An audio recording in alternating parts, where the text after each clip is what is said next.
you doing? Queen Kitty Pat here. Welcome back to another returning stream of Reverse 1999. Boy, it's been ages, hasn't it? It's been ages. It's been, according to my... 3, 5, 7, 11, 13, 17, 19, 23, 29, 31, 37. Thank you, Dewey 7. Thank you for that wonderful counting. According to my calculations, it has been over a year since I last streamed this game. So I thought, why not come back to it for my birthday week? Yeah, that's right, guys. That's right. I have a birthday coming up. I'm not gonna... It doesn't say here, but my birthday is this Saturday, March 8th. I am so old now. I am so old. I am an old person. One time I was chit-chatting with some people online, and one of them was like, "Man, I'm only this age, and I'm already so old." And I had to literally look, basically tell them, "No, you're younger than me. If you say that you're old, then that means I'm old." And it was just a horrifying experience. Just a horrifying experience. Anyway, so, today's stream, since I'm coming back to this game, for today's stream, drink some water. For today's stream, I'm gonna do a quick account catch-up, show you all of the characters I have so far, as well as the progress I've made. Okay, no progress, but we'll go over everything, and then we'll get right into finishing Chapter 5, because the developers actually made it easier now. How I thought. Real quick, I'm gonna type in a real quick pen message that I can pen for anyone who comes here.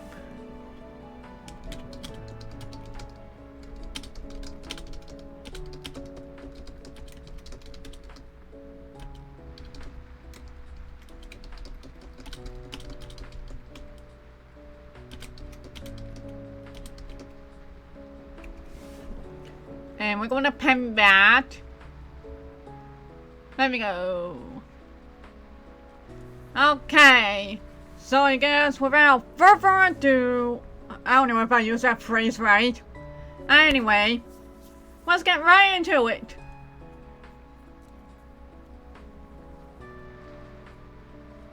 Let me make sure. Okay, so first thing first, my characters. I love her just moving around over there. So, first and first, my characters. Thank you for being quiet in here. Okay, so, the thing about my characters here, so obviously I got the main squad. Did you know they actually added a favorites? Fine, a favorites filter to this game. Best quality of life ever. So let's start things off with my favorite, the one, the only, Tenet. Good day, my lord. You're too kind visiting me, and I regret to receive you in a room of nothing. Oh, don't you worry, Tenet. You're the darn best.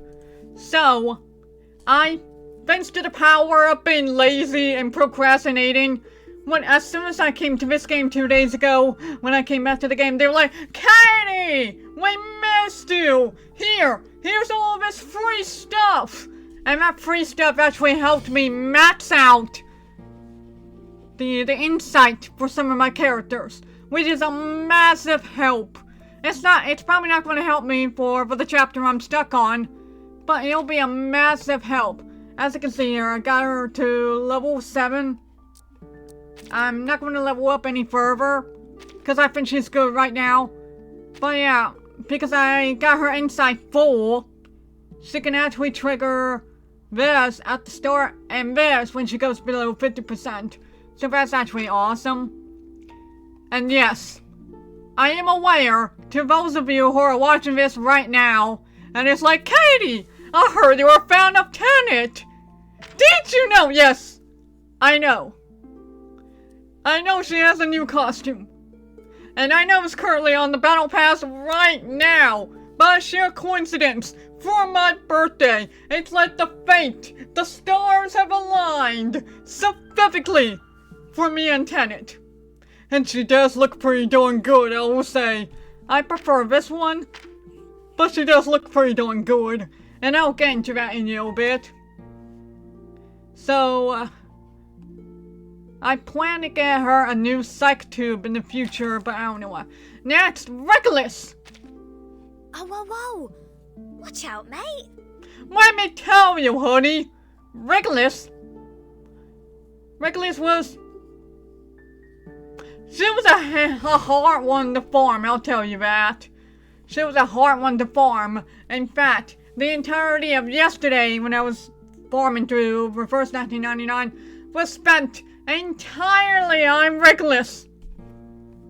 So now she's only level 6, but now she'll have Restless Heart and Moxie. So that's actually really good. And I sure know it doesn't even say, hey, this only happened once. This means that every time Restless Heart comes up, she'll get the Moxie. So that's actually really good. And as you can see here, oh no, actually. Good day, my lord. You're too kind. Yeah, I'm sorry, I Tenet. regret to receive you in a room of nothing. Yeah, so as you can see, Tenet is at 100% bond. Reckless. Oh, whoa, whoa! Watch out, mate! I wish I could figure out the term out. Hey, Logan! Thank you for popping in. Well, Moxie, so when you're battling in-game, when you're in the middle of the battle, there are these little stars. Like, every time you make a move, it adds up a star to it, so you can use the ultimate, which is their big attack. So the fact that she's going to get Moxie up, because here's the thing, the first insight, if not actively cast an incantation for the round, she'll enter that status. And because she'll enter the status, when it's dispelled, it'll add Moxie. So that means that if she doesn't move at all, she's that much closer to getting her ultimate, which is why it's so darn good. But yeah, watch out, mate. She's like a disco pirate, I think. She's the one with the talking apple. But yeah, she took forever to farm. I got her at Bond 96. And then this one. This is the best girl through this. You brought me a gentle breeze on the field. I did. I also managed to, yeah, the talking apple, yes, the best apple. I managed to match through this house. I actually think she was the first one I maxed out. I could be wrong. Hers is, when caster enter battles, all plant allies will enter the circle of life. So if she ever in the battle with a fellow plant character, that's going to be perfect. She'll give a lot of healing. And I do plan on building up her weapon at some point. Medicine Pocket, my healer.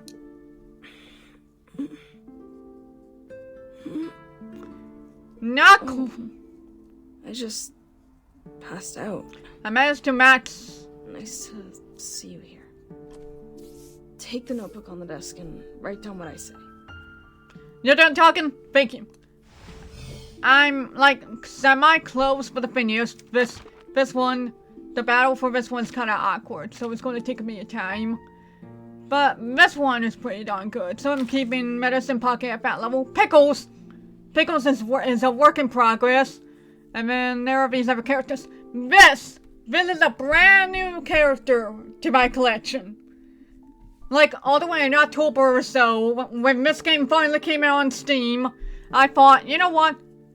I'll work on pulling this character on this limited banner thingy. And I got her. And her weapon, my sheer choice. I think I got her weapon because it happened to be during a event. So I got her weapon. Your visits are always unexpected. I appreciate that. door knocking is more of a formality than a functional necessity. Yes, this is a robot. Yes, she is a robot. As far as I know, she is a robot. She is a robot. This is like her entire summoning scene here. When you get her from the gacha, this is her entire summoning scene of the robots working on her. It was pretty darn cool. Although, I'll be honest, I like this look better. I like Lucy. I haven't met her yet. Apparently she's in the next chapter after the one I'm working on. So I'm very excited to meet her soon. But I just had the attempt to go for her. I mean, all of a sudden, I somehow got her on some lucky pulls. Because I wasn't actively working on game pulls, so I got lucky. I mean, I did a couple of pulls the other day. You often show up unexpectedly. Is this a recent trend among the house guests? Given it some thought, some of my people also flew to another tree unanticipatedly. I see. I will try it someday. I love his voice. This is a new character that I got like 2 days ago. It's pretty darn cool. Apparently it's a debuff.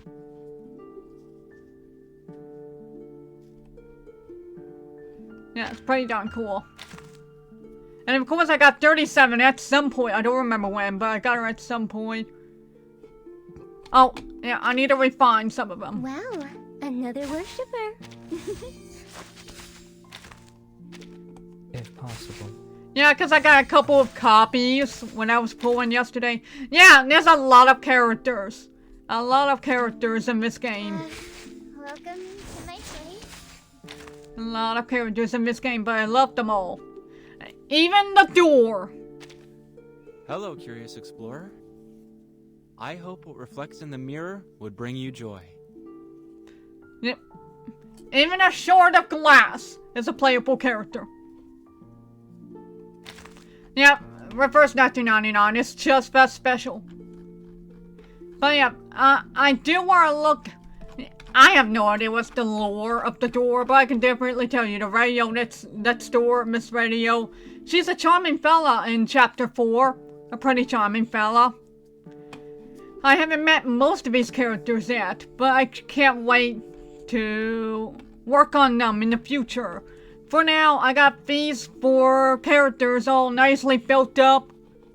But I do want to work on more in the future once I get more of ability to harm. Yes, you saw that! The Sputnik! They literally have something for everyone. Even John Titor, who only talks like this. 4869. Yeah! Literally. She can only talk in numbers. And surprisingly, I only know what her reference is because I play Steins Gate. Yeah, 4869 indeed. So yeah, so those are my characters that I have. I think this one's a healer. Nope, Hello. support. Welcome to the Tombstone Museum. Yeah, so yeah. So 37's hiding right over there. Let me check my dailies. Okay. Well, we can get some of these pretty darn easily. Let me check the summon banners. Well, they added a couple of stuff since the last time I was here. Yeah, here we go. Yeah, this one. I'm hoping... Yeah, John Titor. Definitely highly recommend doing Steins Gate. I don't know if it's on Steam, but I highly recommend getting the Elite version. The one that's like an anime. I played that version on my Switch, and it was so wonderful and darling. But yeah, there was an entire John Titor reference in that game. And it's literally because of that game that I know all about that urban legend. It's a pretty darn good game. Pretty funky, I'll tell you that, Bo. But yeah, I'm hoping to eventually get 7 more pulls. So I can see if I can get one of them. They both look very pretty. And for the first 3 summons, it's 20% off. I already got the first one done, so I got like 2 more to burn through. So that's the goal. 2, 3, 5, 7, 11, 13, 17, 19, 23, 29, 31, 37. Thank you, 37, for counting all those numbers. Again. I think that's all of the, and I looked up my last VOD. Apparently I was level 31 last time. So I, literally in my farming since then, I got up to level 38 and I got a couple of achievements. And according to this, the last thing that I did was chapter 5, stage 19. And I got stuck on it. But, so, we'll go on to the actual important thing. The actual show. So we'll go to chapter 5, The Prisoner in the Cave. So, this was the great chapter that I got stuck on.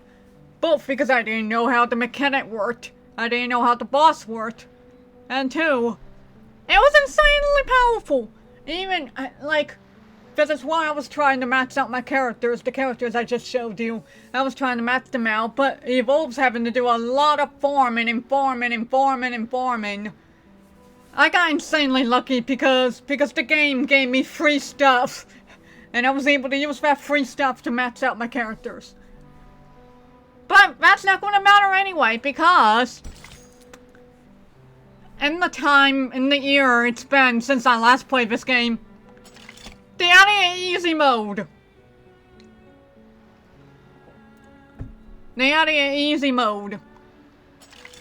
Yeah, see, the recommended for story mode is in Sight 2 level 35. And I'm like well past that, I think. But it'll still hate me for it. So I'm gonna see, cause Insight 1 level 25, super duper easy. I'm hoping, fingers crossed, that by doing this, I can just go through the story.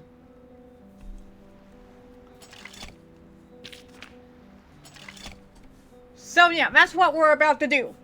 I'm going to go do this stage, and then we can finally continue. Well, actually, no. I should probably do a recap. Let me see if I can... Because I need to remember what was happening about all this. And I do want to do a recap of the first 2 chapters in the future.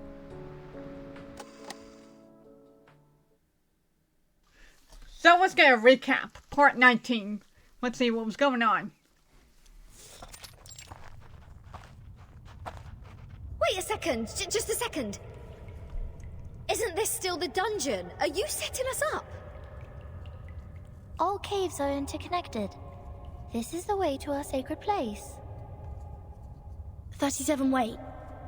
I remember Sophia once told us that trespassing on the sacred place is a serious crime. Oh yes! The crimes! No worries.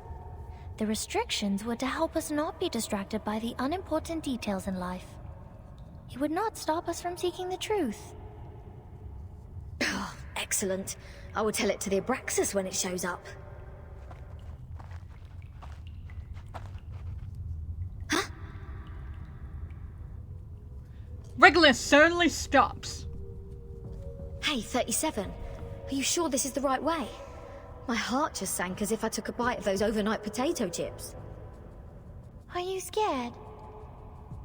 Oh, you wish. But when I was exploring underground with Lilia earlier, we ran into some fog like this one. Oh, it doesn't bring you any wanted guests, mind you. Maybe you were their target because you are an irrational number. Oh, is that so? You integers will be fine then. Good luck. Don't beg this pirate for help later. Hold that. Something is coming out. Several strange figures emerge in the fog, staggering over. Huh? Rooster, a head with 2 snakes as its feet. Abraxas.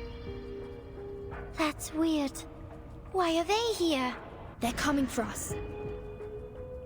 Ha! What did I say? Don't... Regulus, prepare for battle.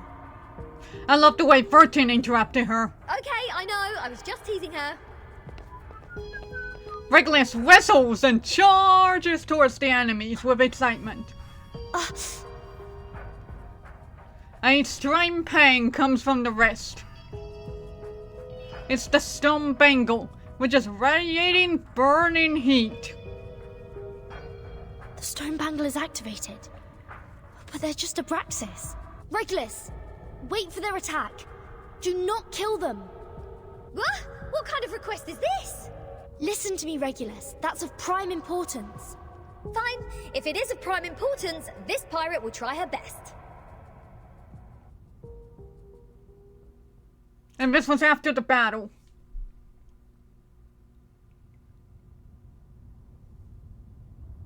That's it. I still have 10 more songs to play. These are not the same kind of Abraxas as we've encountered before. Do they have different varieties? Wait, where is Miss 37? The answer comes from a distance. Hey! Come on, keep up! Did she just take off like that while we fought? Sneaky little... We should leave too, Vertin. Wait a second, Regulus. Do you sense anything familiar in the fog? Uh-huh, you bet. This is the first guest room we were put in when we first entered the island. No, Captain. This apple has the same strange feeling. We saw the rise of Ceres in the same kind of fog. And before that... That's the same fog as in the Elitial space. That is to say, this fog is the cause of our illusion to see the Ceres and the Abraxas' attack. Don't rush to conclusions. Follow 37 first. Oh, and what's that series you were talking about? Oh, don't worry. It wasn't that serious. Huh? Whatever.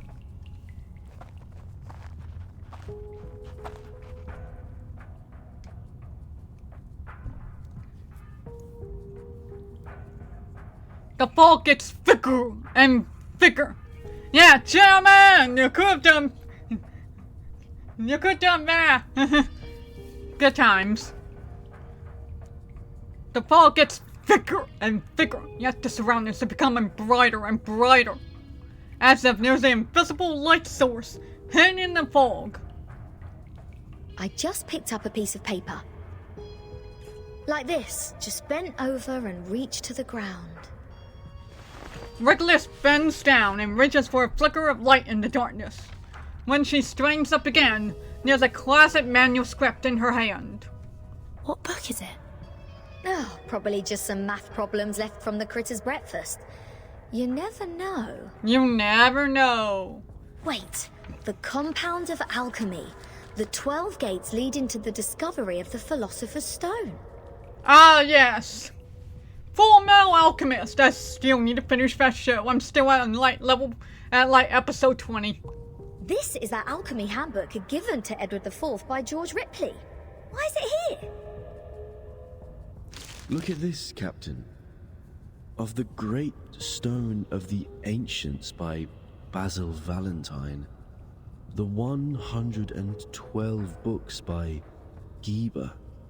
Emerald's tablet in Latin.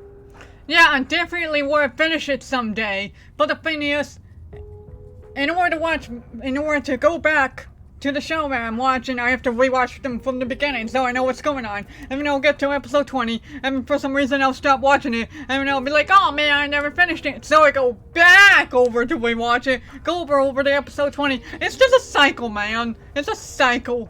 And it almost always happens right at that number. Seems like there are more ancient texts about alchemy hidden inside the hole. But they are all incomplete. Oh, so maybe I need to crack some more crossword puzzles to find out about this. Our caves endow people with wisdom. All secret knowledge is hidden in the silent boulder walls. Without getting anyone's attention, 37 is gone to the other side of the cave. The knowledge in those books is just a drop in the ocean. Follow me, Regulus. But Regulus puts aside the manuscript and hesitates. Vertin, you lot go ahead. Go with 37. I will meet you outside. Man, the girl's just too addicted to math. You want to read these books here? The knowledge passed down through language can easily be distorted. Compared to the wisdom of a Perron, it's nothing. No, I'm not going to stay here. I'm going back. Oh, alright, I might as well just admit that your cave indeed has the power to give people insights. Yeah, I suppose so. Math is just that good. If I follow its lead, perhaps I'll finally work out the answer about that little thing I've been carrying with me. Never thought that I'd find the answer here. Easy as picking up a shell on a beach. 37 stops and tilts her head in confusion. What? You don't want to get closer to the truth? Oh, of course I do. And that's precisely why I don't want to get to it so easily. Ah, she wants to get there the hard way. She's a hard worker. I don't want it to be fed into my brain. Yes. Come on, it's the ultimate truth that we're talking about. If someone just tells me the ending of Lord of the Flies before I enjoy the book, I will throw them into the sea as you people do. Mood.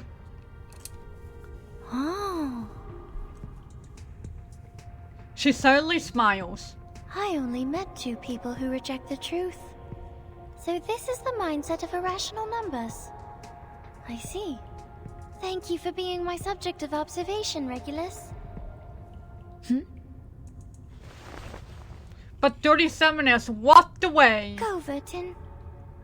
We have a long way ahead. Be careful, Regulus. Don't worry, I know this place well enough by now. After all, I've never been so welcomed in any other place ever. Oh yeah, I remember now. I remember now. The very first thing the people of this island did to you was yeet you into the ocean. Literally, grab you and throw you into the ocean. Good times. Critters, monsters, creatures with strange heads. Do you worse. This pirate is not afraid of you.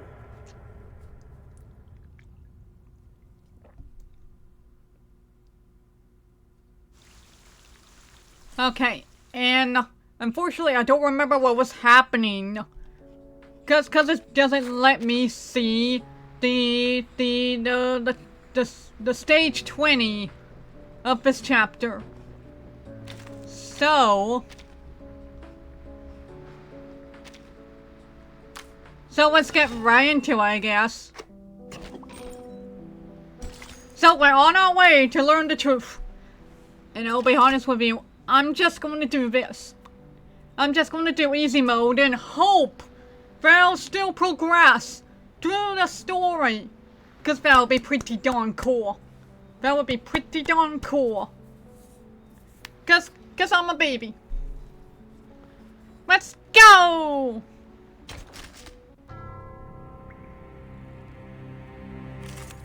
Yeah, it's not going to do the story, but I think I remember what happened last time.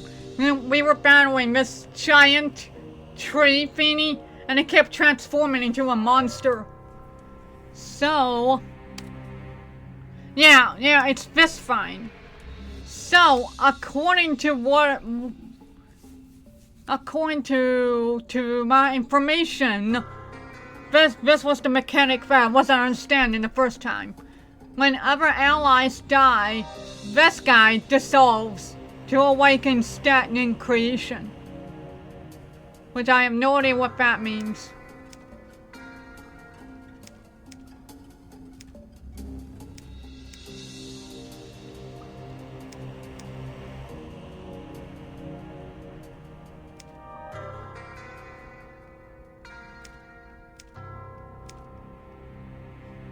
I still don't know how this battle works.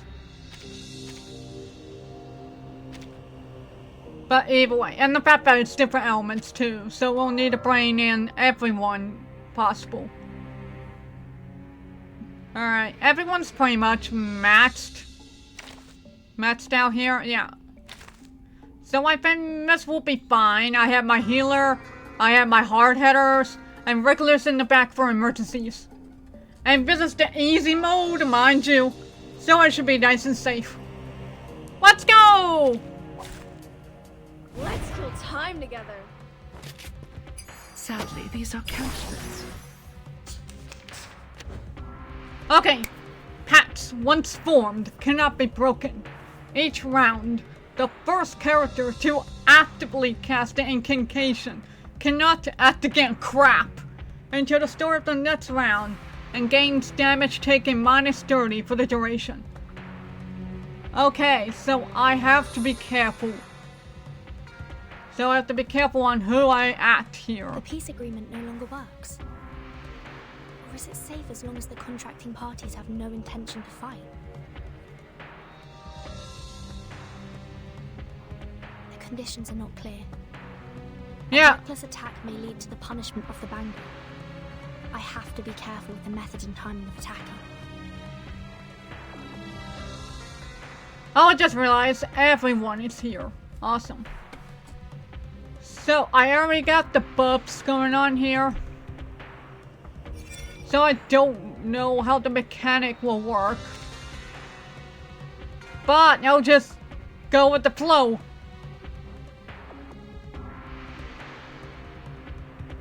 I think for now, I'll just debuff. Yeah, I'll just debuff for now.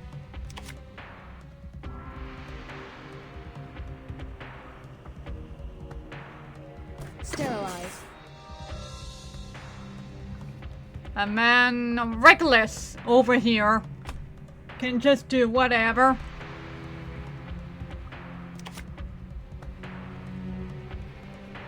They're just little games.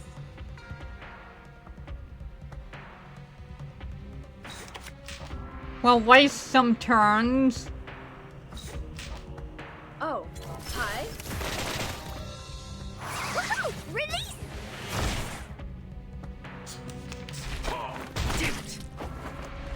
No need to worry. Don't touch my bag! Alright. Glad to be of service, my lady.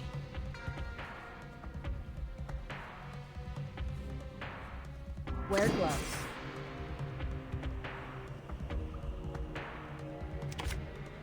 Good timing.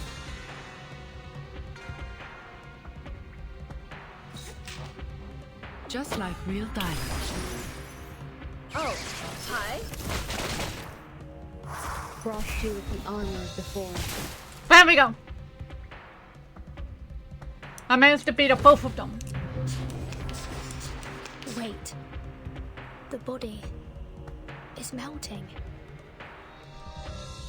It turns into a seed. So this is how the Manors fight against the restrictions.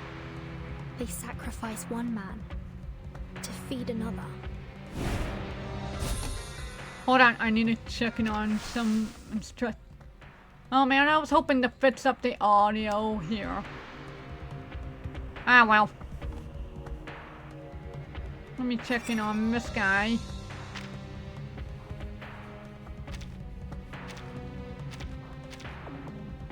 So the buff. Okay.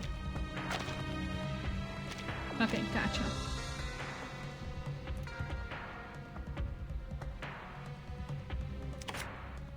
Okay, we'll do petrify. We'll do petrify.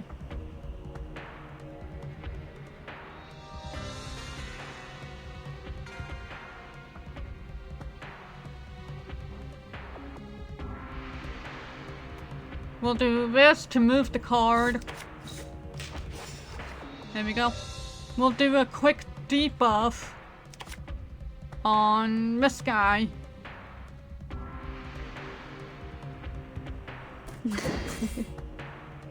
And then we will do this. Start me up. And then we'll do this. Intriguing, isn't it? And we'll move this. No need to look back. Front! Change the world!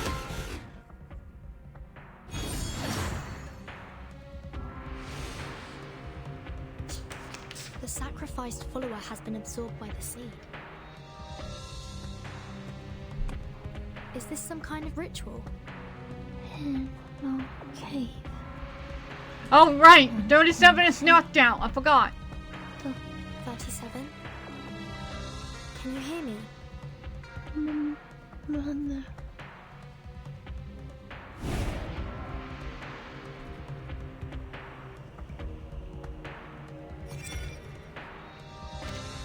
Okay. Oh, wait. I have this. Okay, we'll do this. She'll be knocked out for that time. So we can use this. Are watching you. We'll change these cards out. And move this. And I weave the don't gown do of this! thorns. You shall repay with sacrifice of wounds.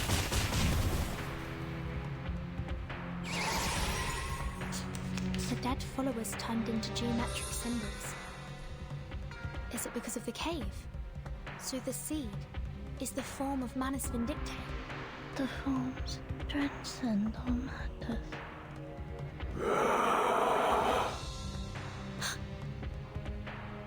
And this is the actual boss. A Things are fruit not as has been simple as I born. thought. I must make a plan and exercise great care.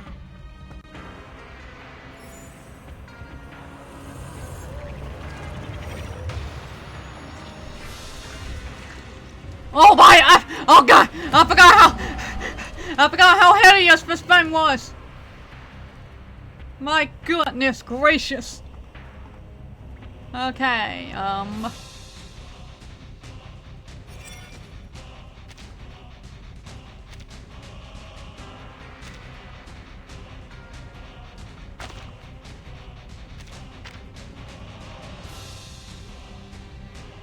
okay, so I can't do mental damage.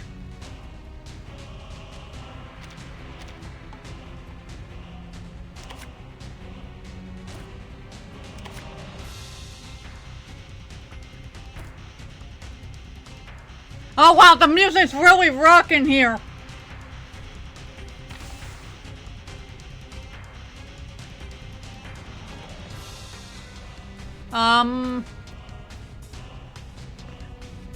Well,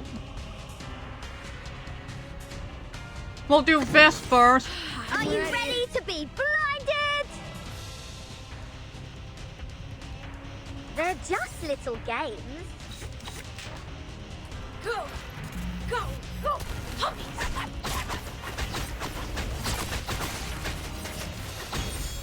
Are you ready to Disco, stay? disco party, disco party, disco, disco, disco party, disco party. Woohoo! Release! Left hand up. Now right hand up. No need to worry. Don't touch my bag! Awesome. Alright. Oh, this is easy. This is super easy. I'm gonna do this, which will combine these two cards. I'm gonna do this, Good time. do this, and then I'm gonna do this. Penetrate. Oh! Oh my goodness! Yes! Freedom! Freedom! The form of Manus Vindicte. It's more distorted than I thought. After an entire year, I finally did it! And all it took was an easy mode! Yay! It's all over. You should have said it, Burton. Just like the prophecies of the woods, the scales have already been tipped in my direction. I win today, and so will tomorrow. You should have said it, Rubius.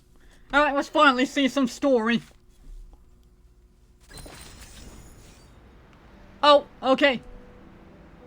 Cool. We're on a beach. We're on the beach. Surely nothing bad could happen on the beach. Oh, we don't know. It's a story thing. Oh boy. Well, let's just get right into it. Kick the like, just get it over with, I guess. That which obscures the sea, that which engulfs the clouds, come heavily. Invaders in black.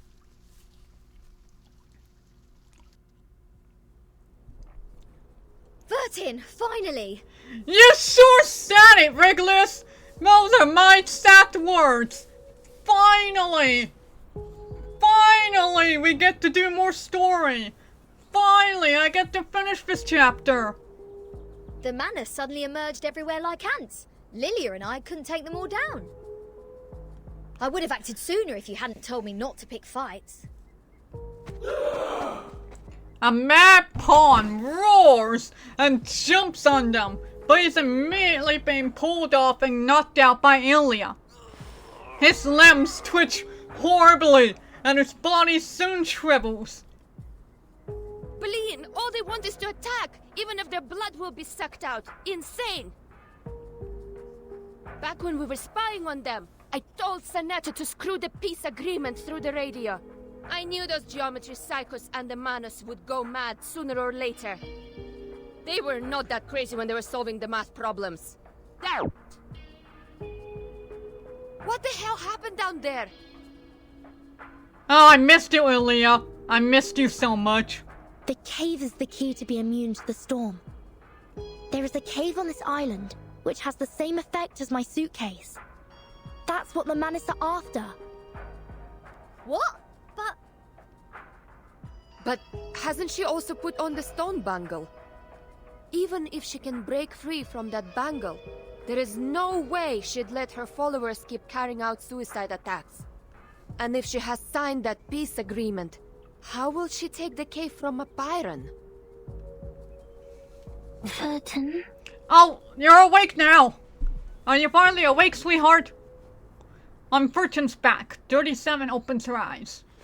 She puts out a finger and points to the sky. In the eternal and transcendental sky, several dazzling flare stars are lining up. What's that? Oh, you mean you don't know?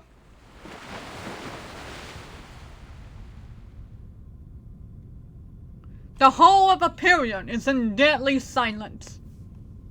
Only a visitor is still browsing the classic book. I'm afraid you have overstayed your welcome, Ms. Arcana. I have to regrettably remind you not to overstep the boundaries, despite the great help you've given to us. I take not thought for needless disputes. I hate this lady, by the way. I hate this lady. She is a mastermind. Also, her arms are creepy. But to ask a simple question.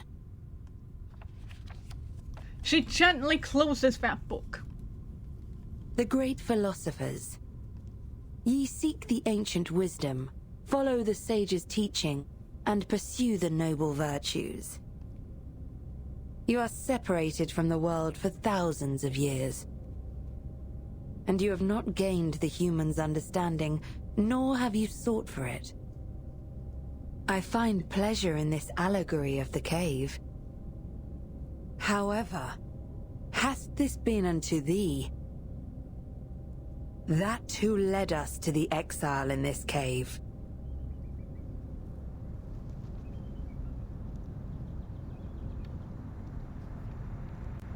Well, that's not creepy at all. Whoa! Whoa! They move in an orderly manner, as if they are a group of swift. They're not even letting me read! Did I have this on auto? I've never seen these before. Those are planes! Why are they here? These oh, things baby! should not appear on this island. Oh, baby, no! No! No! They're going to bomb the island! No!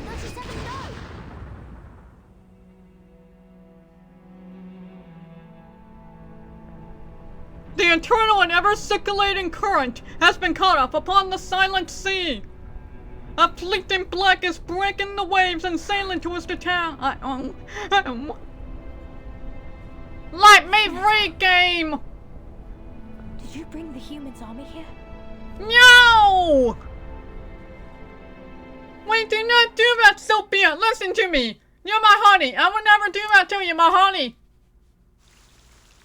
The end! The end! That's the end!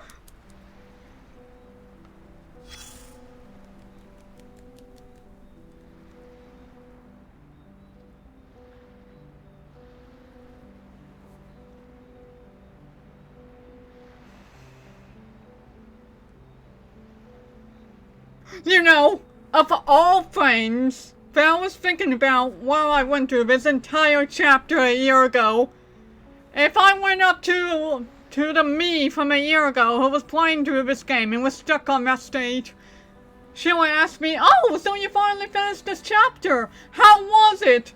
And I would have to pat her on the back and be like, "Yeah, the island was bombed. The island blew up." And she'll be like, "What do you mean the island blew up?" Not in a million years did I think that was going to happen. Anyway, let's get this exclamation point. Spectators, speculators scamper on the beach, trying to dig shiny objects from the sand. Those things don't belong to them. Let's drive them away.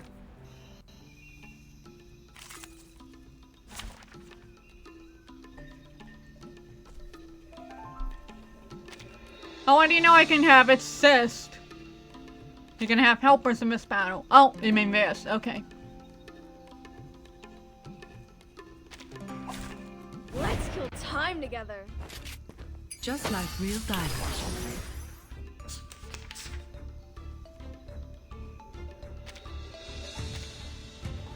Alright,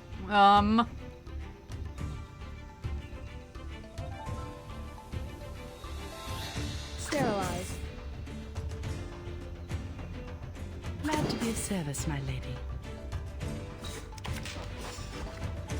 Oh, hi. Bravo! all these guys are beefy.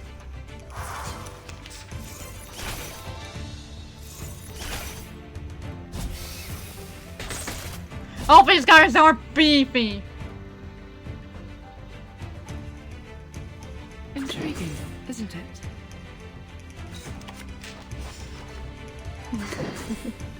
Just like real diamonds. No need to look back.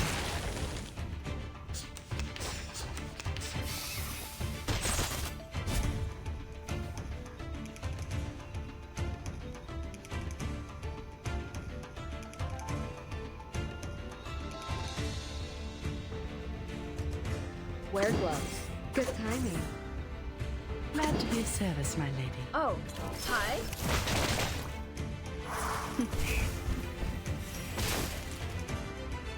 Just like real diamonds. So I hope everyone's doing well today. Especially considering what we just witnessed. Toes. The reticent woods are Time to watching wake up, you. gentlemen.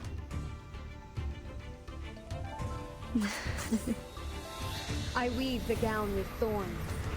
You shall repay with sacrifice of wounds. Fragrance and dazzle can easily confuse one's vision. I'm sorry for you. Penetrate. Oh my god, how is that guy specifically still alive? Look at the sliver of HP. Tenant! Tenant! Wait anymore. Tenant! Speak to me! Tenant! Oh my god. Sliver of HP on this guy, and he kills Tenant! I can't even heal!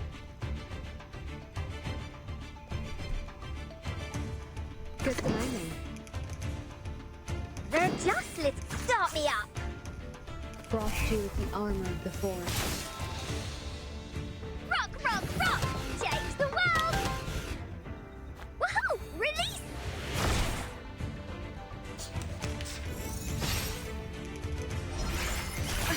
Peace and love! Peace and love! Medicine pocket!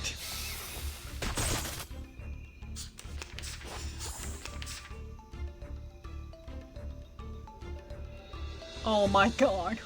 You know what?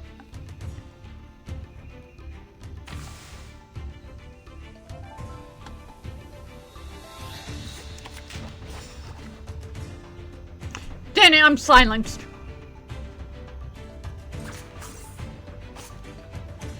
Yeah, I'm silenced. I can't do anything. Yeah, I can't do debuffs.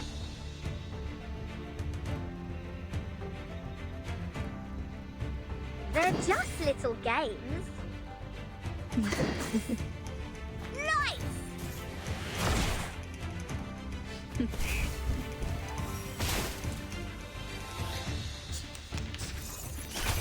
Peace and love! Legolas! Peace and love!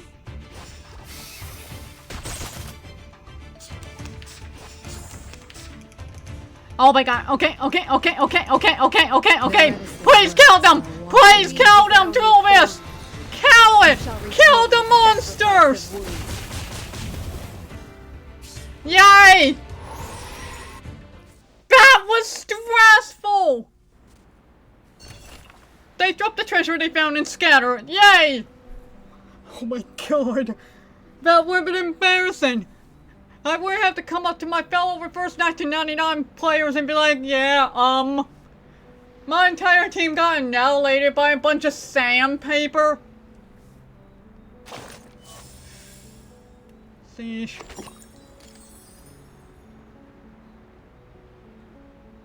So now what? Oh, yay! I got the star! Yay! The pretty star! The enter chapter!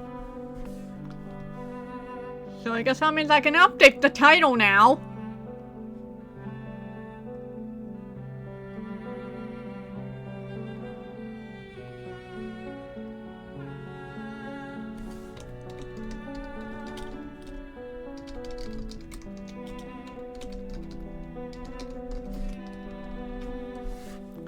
There we go.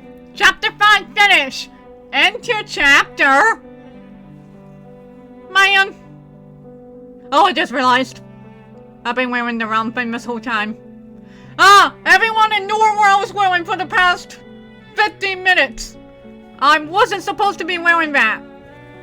I was not supposed to be wearing that. Actually, you know what? Let me just remove this. Yes. Ignore that! Ignore the birthday get-up! That was supposed to be for my birthday stream! Which is not today! Not today! That's this Saturday! Yay! You can't have a stream without scuff! Anyway. Raindrops never actually fall. They are motionless at the instances of time which constitute the falling process. Thank you, 37! 'Cause sorry what just happened to us.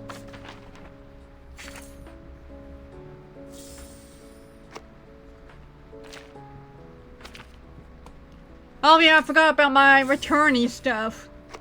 Yeah. I'm like a few more away from getting another possible free pool.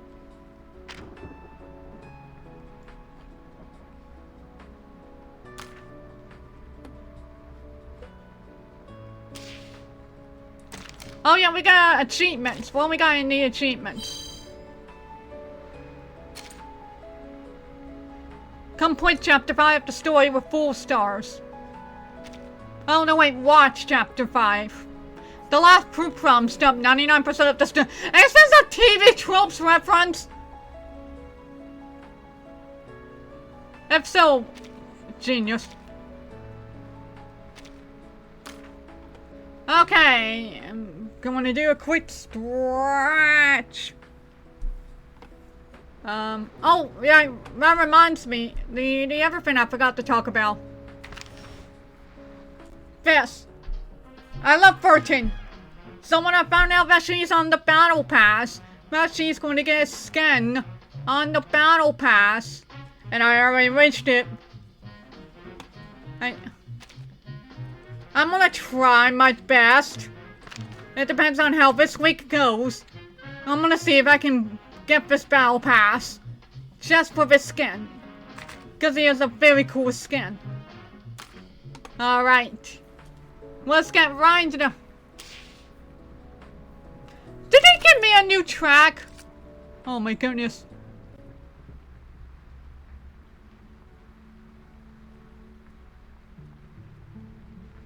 Yeah, I'm just gonna stay up this one. Alright. Well, that was a fine. Like I said, of all finds to have happened, literally did not expect. I literally did not expect bombs. I mean, to be fair, I didn't expect these kids to die. I didn't expect Snyder to die.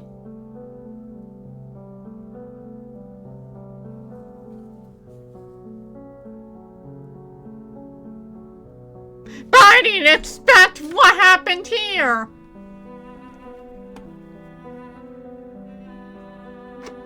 But let's see this inter-chapter. Oh no! The way I immediately know who this curio figure is. Oh no! Don't wrap her into this! Oh my goodness. But hey, we're back in civilization and society.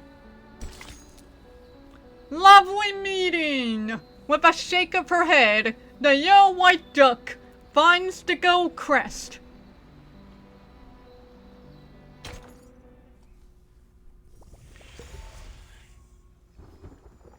The star.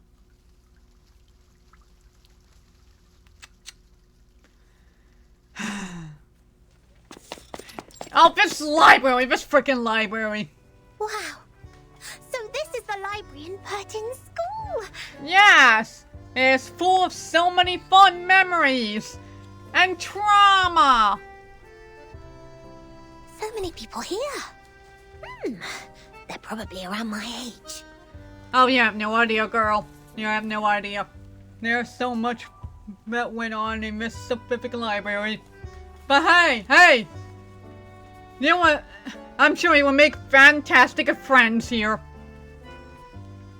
A gorgeous sap green dress jumps into the library of SPDM. Its owner keeps talking in a sing-song tone, like a chirping Go Crest. We've also got this many shelves in the library of Sotheby's Manor. Yeah, so a quick recap to those of you who are new. Sotheby, it's a rich girl. That's someone you need to know. Are there any alchemy workshops and potion warehouses here, like in our manor? Girl, you're in actual society now. You're not a rich person anymore. You're in actual society now. The young lady stands on tiptoe, looking around this place curiously. Where can I find Miss Buenish?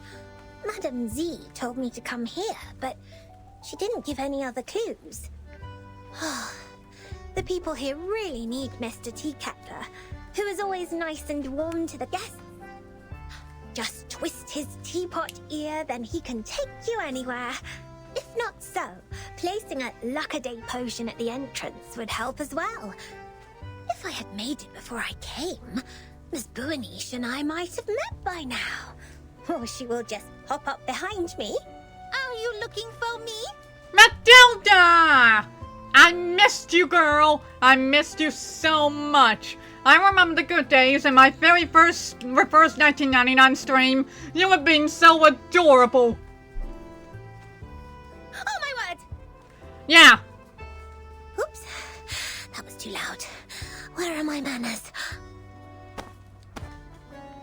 Sotheby straightens the wrinkles on her dress and gives out her hand like a real lady. Oh, nice to meet you. Are you Miss Buenish? The other girl nods haughtily. Her uniform speaks for herself. It seems to be a historic first meeting for them. Haha, title drop. That's fantastic. How did you find me? Did you see me in the Oneiromancy? Or through a crystal orb? Either way, it is the great arcanum. I'm much greater than that. Look at you, dressed as if you'd just been to a ball. You are as eye-catching as the pigment board on a sketch. I saw you the moment I came into the library. A ball? Does the Foundation hold balls too? I hope so. Non, I'm saying... est-ce que tous les amis de Vertine parlent comme ça? You have no idea, girl. You have no idea. Never mind. Madame Z told me you wanted to look up the materials on the mysterious school that believes in numbers here. That's right. Miss Moisson told me she will thoroughly check the documents in the Foundation archive. So I'll go through the books in the SPDM library. Oh god! Oh no! Oh no! I already know what's about to happen here. I already know what's about to happen. And I'm going to call it right now. Okay. Here's my theory. Here is my theory right now. They're going to find the books about this island. About the island that's obsessed with numbers. They'll go through the books because they know, Fair Fortune and the others are over there right now. They're going to go through the books. They're going to go through the books. And the very first page that they'll see in the books when they finally find it, island blew up to smithereens. The island is gone. Everyone did not survive. Boo-hoo. I'm calling it. I'm calling it now. They're going to open up the books and find out that the island blew up. But there was like a war over there. If we can find anything about that school, we can be of more help to Vertin and her team. I'm sorry, Miss Sotheby, but I'm afraid the situation is going to disappoint you. While you spend the last hour looking for Teaketler's ear, the kind-hearted monitor assistant already gained a valuable access to the library. But I haven't found any records regarding the mysterious school that believes in numbers yet. Like a bolt out of the blue. Oh, but Miss Moisson said there are so many books here that they can cover the entire back of a Stronsay beast. That's a bit exaggerated, but she's right.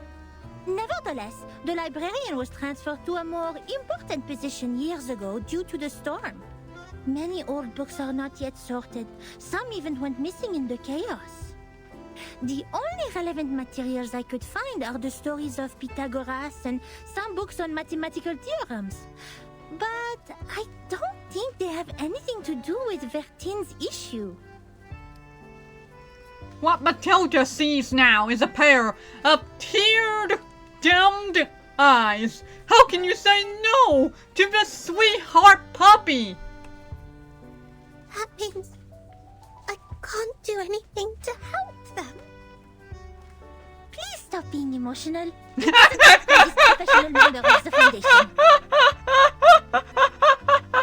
Stop being emotional! Oh, Matilda! I love you!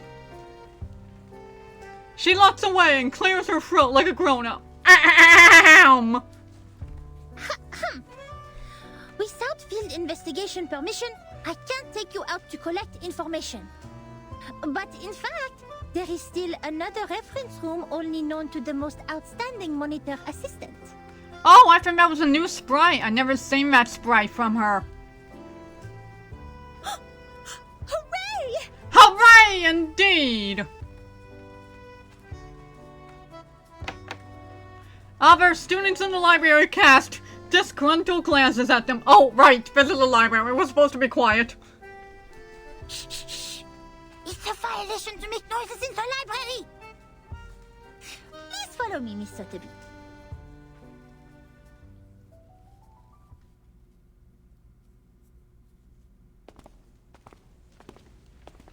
Tall shelves. Unfamiliar surroundings. An impossible mission. The girls walk through the shelves like fish swimming through coral. Thank you so much, Miss Buanish. You mentioned ball. I haven't heard that word for a very long time. I remember what Mr. Carson, my butler, had taught me. He said, express your gratitude to fair ladies by holding a grand ball. I miss you, Mr. Corson. I miss you so much, Mr. Corson. I love Mr. Corson. I miss him so much. I'll write to my father and ask for a brand new, unsinkable and maneuverable rock and roll park. I'm sure he will gladly say yes. Isn't he dead? I thought the father was dead. Concerning the whole storm business. Maneuverable rock and roll park? Oh, right, that was the part I was supposed to focus on. Yes. We can hold a twist ball on it when Burton and her team are back. Please allow me to say no. The monitor assistant of SPDM will never participate in such an inelegant activity. Wait, did you just say Burton and her team? We can talk about the ball later. The kind-hearted Matilda Buanish will try her best to help you with the task. But, of course, it's only out of her sense of responsibility, not for some personal reasons. Oh! It's because she knows that Sonetto's over there.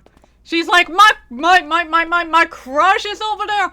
You know what? Gosh darn it, I'm gonna help out. They go faster and faster. Finally, they reach their destination.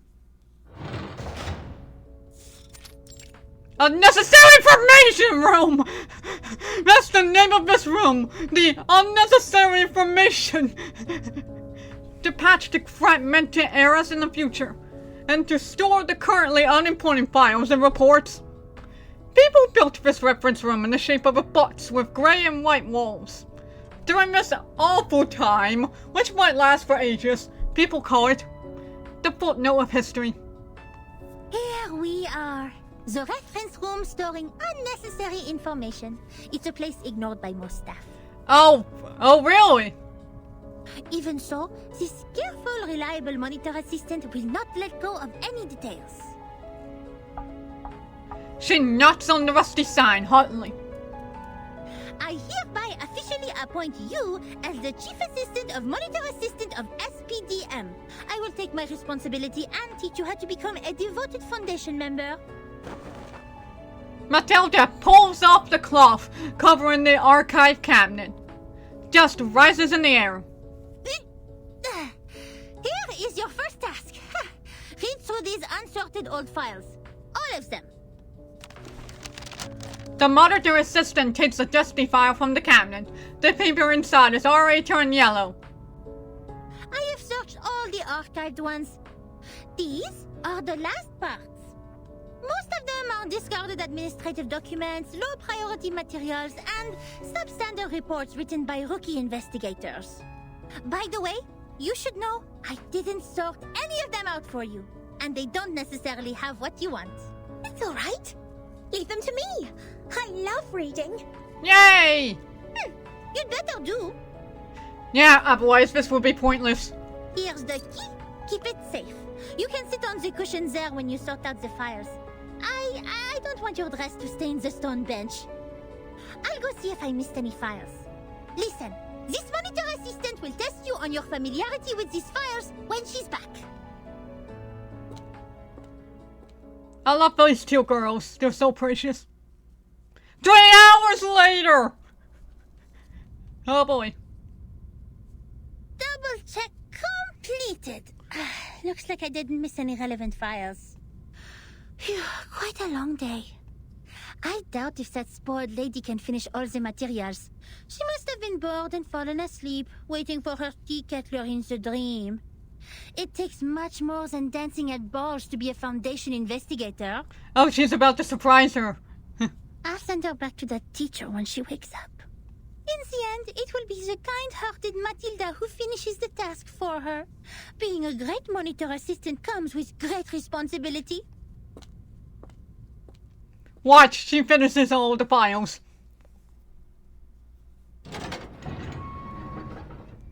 Again, Matilda gently pushes the door open. Surprisingly, she is welcomed with an energetic greeting. Oh, Miss Buanish! Standing on a ladder, Sympathy gives her a big smile with a stack of files in her hand. The files she didn't finish reading are scattered on the ground, while the others have been well organized in the cabinet. You didn't fall asleep. Did you sort out these files? Yes. And I love these books in uncommon shapes. There are so many wonderful stories. I often read books with Sasana when Father wasn't at home. We read and read until the red bomb waves woke up the sun. Moreover, these files are much easier than Miss Moisson's reading task. Here, the gentleman from River Conway tamed a whole group of Avanks. How marvelous is that? Oh my! Oh, okay. Looks like you meet the basic requirements for being a rookie investigator. Yeah, the ability to read. Tu es plus ou moins qualifié pour être mon assistante en chef. The young lady doesn't pay much attention to the mumbles from the monitor assistant. She is busy announcing her big discovery. And I also found this interesting report. It tells a lot about the storm and the numbers. Will this be helpful to Burton? Show it to me. She takes a pile of yellow paper from Sophie. This neat and orderly written report has no beginning or end. Oh, hello there! Hold on, let me check my OBS. Oh, you're a new chatter! Hello there, C++! I love that username. I just finished chapter 5, and I'm doing the enter chapter. I was very blown away by the end of the chapter 5. That was something. So now I'm going through the enter chapter, and I'm so scared for what they're about to find out. What these girls are about to find out. Cause I made a prediction earlier. I'm like, they're going to go through the books. They're going to finally find the files on the island, and they'll only read, "Hey, the island blew up." And I'm so terrified for that. So terrified. So yeah, welcome to the stream. I have not done Reverse 1999 in a literal ear, as you can tell by my title. And because I got stuck on the final boss of chapter 5. But I finally finished that thanks to easy mode. So now I'm going through the enter chapter. So, enjoy! Have you played this game? I assume so if you're asking me about chapter 5.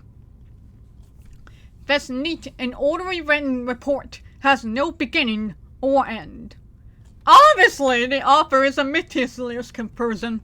I have to say, it is undoubtedly a violation to submit such a report, but it will be a travesty of the truth and human sense if I cover it up. Peace, sense, justice. They have always been the creeds in my heart, and are now the reason why I have decided to write down the whole thing.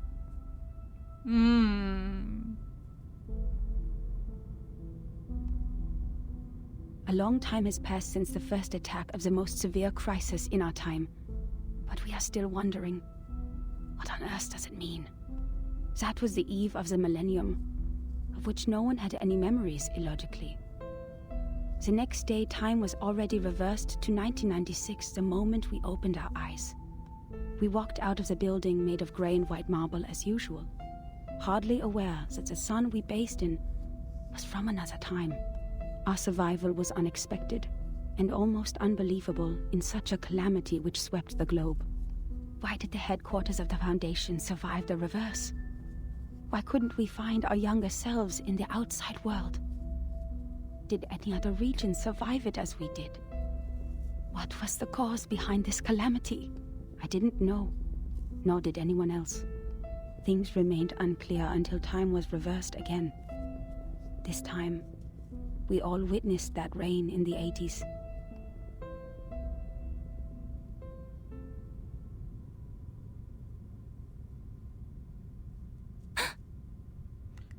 Makes me wonder who the author is. These files Burton needs? I think so. She says in a trembling voice. This monitor assistant, who always claims to have a cool head, has never panicked so much. It's a report written by someone who witnessed the storm. And it has recorded the storms before Burton became the timekeeper. Oh snap, I didn't even think about that. If this wasn't Burton. But who was it? Who was a timekeeper, quote quote.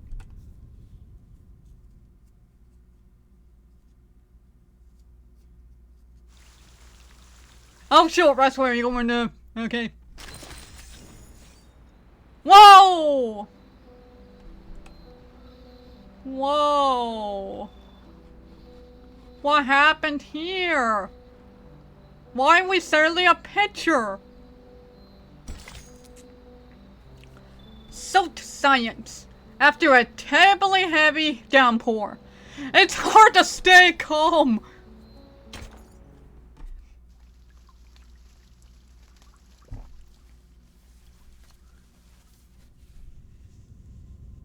Before she became the timekeeper? Yeah, that's like mega lore, Suppleby. Mega lore. Whoa. So Vertin wasn't born a timekeeper. What do you think, girl? She didn't tell you that? Wait, no one is born a timekeeper. It's not an inherited title. Anyway, this report includes the secret chronology only accessible to the core members of the Foundation. You can only check it under the supervision of the monitor assistant before you become a qualified investigator.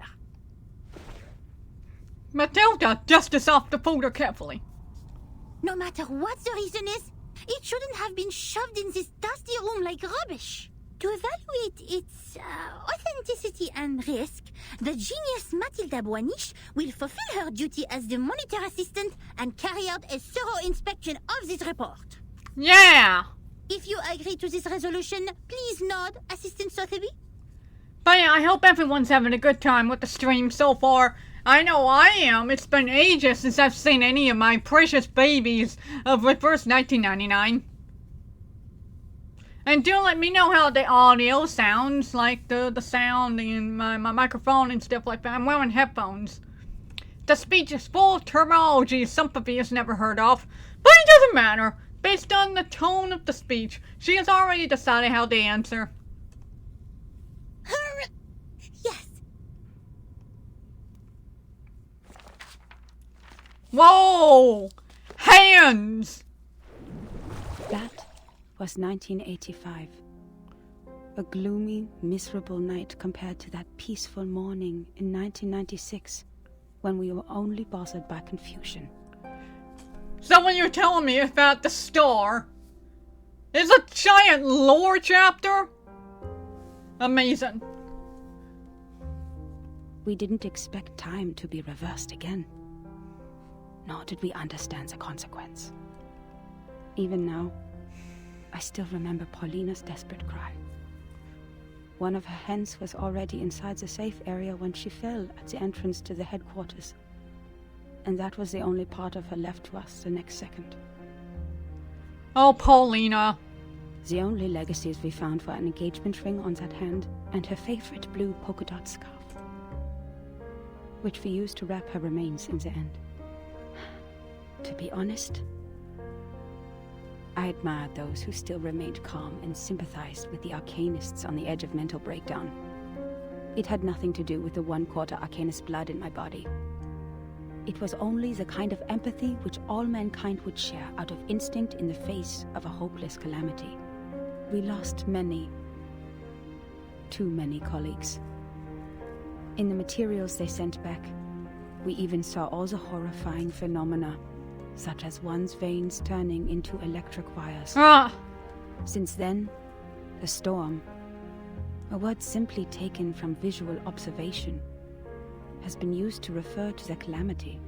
Of course, we can have a word for the calamity itself. But what words should we use to conclude all the absurdity and panic? Before the storm, we were all familiar with time. It was supposed to be a straight line connecting the past and the future. Oh, I like the ticket sound here. We followed the line to move forward. We broke free from ignorance. We built civilizations. We developed technologies. We promoted the well-being of mankind. And we improved our living conditions step by step. We were so sure that we were making progress on the right path.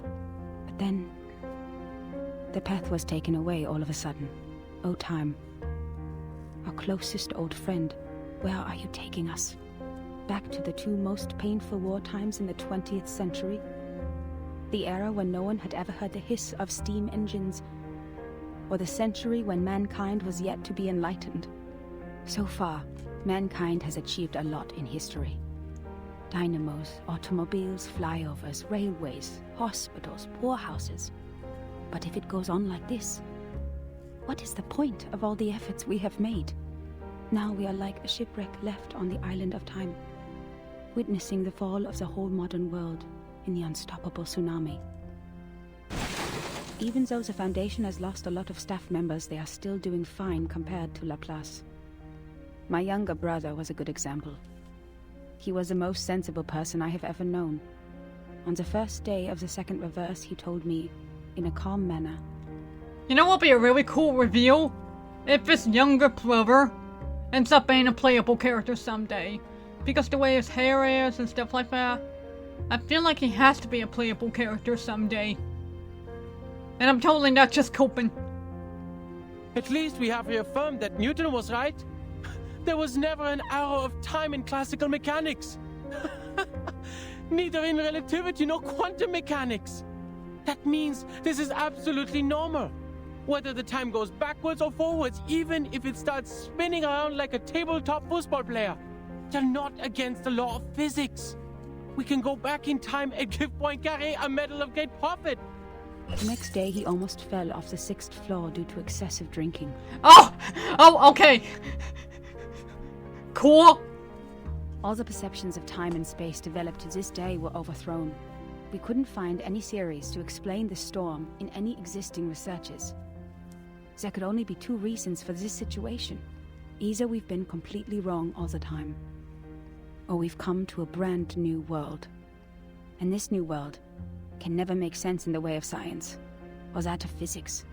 It cannot be verified by an independent third party, and it is impossible to be comprehended through reasoning. Is it true that we have been going the wrong way? Is it true that those once proven wrong by history, those arcanists who claim to possess gnosis, are actually on the right path? In fact, the one who put an end to the chaos was indeed not a human. Lucy! I got her ages ago. When I got this game on Steam, I got her ages ago on a limited banner. I even got her weapon. Oh my god, we're about to meet Lucy. We're about to meet Lucy. This is the most exciting moment in my life. Hold on. I'm gonna mute my microphone real quick so I can make sure it's nice and clean.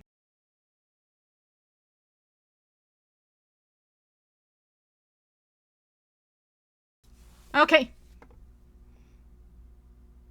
Ah! Oh my goodness.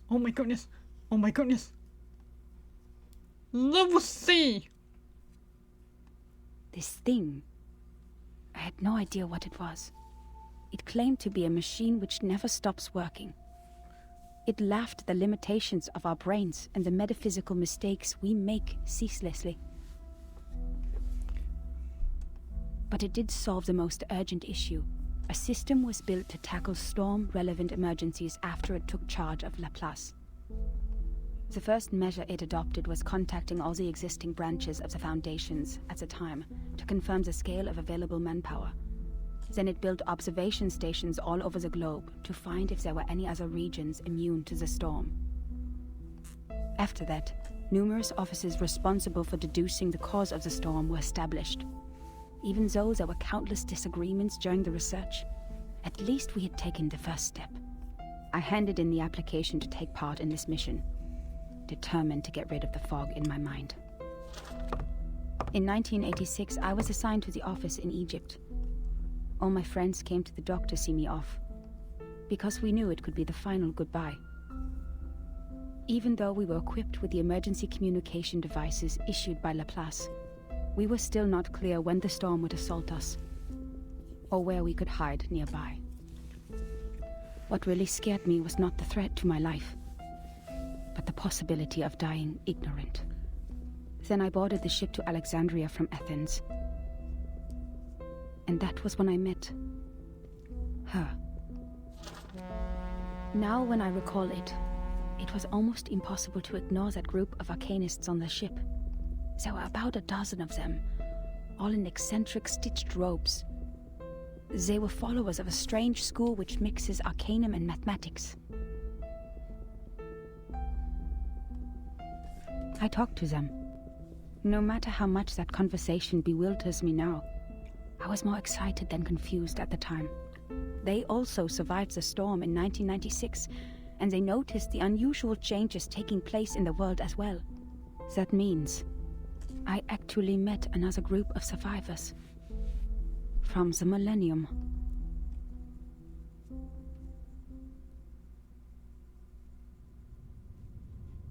She stops turning the pages.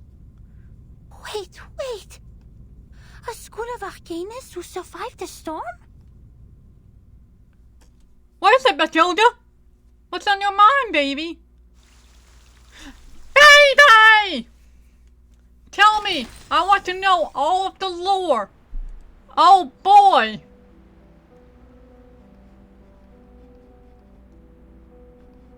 Oh boy! Tower of Babel. Oh yeah, I know all about that. Most of the time, language barriers are the least significant obstacle between people. Oh boy.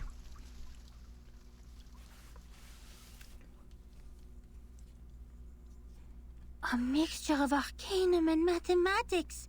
The ship on the Mediterranean. Unbelievable.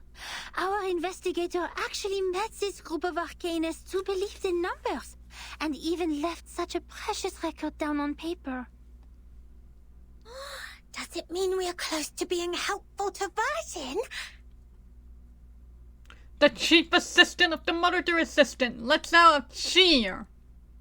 Certainly. It's what we deserve for all the efforts today. But why did they leave such an important report in the reference room storing unnecessary information?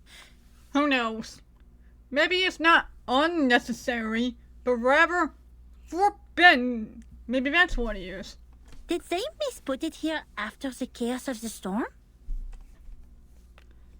Putting her confusion aside, Matilda turns to the next page of the record. Hands! Among them, the most easygoing one was Hugh. Hugh? He was an engineer as well as an arcanist. We shared the same preference for human technology, and that became our common topic. Hugh was in his 30s, red-haired, cheeks sunken, and deeply depressed due to some kind of eye disease. Oof! He was a decent man, with a prudent attitude, working at a desk most of the time. He reminded me of the imperial miniature painting artists in the Sultan's palace. Most of them ended up blind after toiling for their life. He showed me the picture of his daughter. I don't have children, but I could feel his happiness as a father.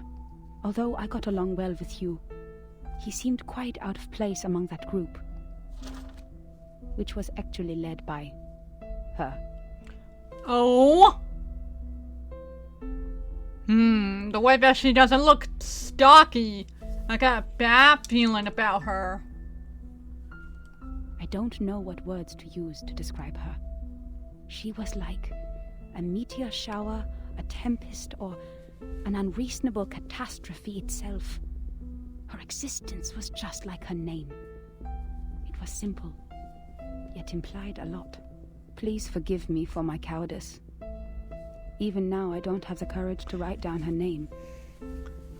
If one would call that a name. Oh, come on, woman! This is lore! You have to write down every piece of the lore! In fact, she was quite a kind, warm-hearted person. Among all the unregistered arcanists I've met, she was one of the nicest ones towards the Foundation. She looked young, even though I heard she had a daughter too. Besides, she still possessed the innocence of a child, and that kind of excitement exclusive for genius. That's right. It seemed the whole world was like a sparkling toy to her. Our communication was heart-stirring at the beginning. Both of us were eager to find out what was happening, like two shipwrecked victims grappling at each other on the sea. But I didn't have the slightest idea what she was talking about, actually. The problem was not the typical communication issues between humans and arcanists. I was sure the language we used didn't pose any obstacles, but still I couldn't understand any words of hers.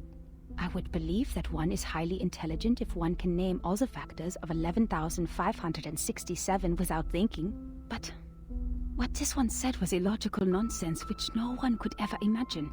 She claimed that there is a world of numbers, above all else, where the non-physical essences of all things exist in the form of timeless, absolute, unchangeable ideas, and that the physical world where the time flows is nothing but an appendage which has never been real or true. And that's why the chaos in this world is not worth any attention, and we should focus on what happened to the supreme existence. What an utter disaster combining modern maths with ancient superstition. I saw another hubristic arcanist pretending to be the prophet by reliving Platonism. I don't even bother to mention the balderdash on soul numbers. Even the New Age movement could use some of her absurdity. But that was not yet the end. She even claimed to be aware of the exact year when the next reverse would happen.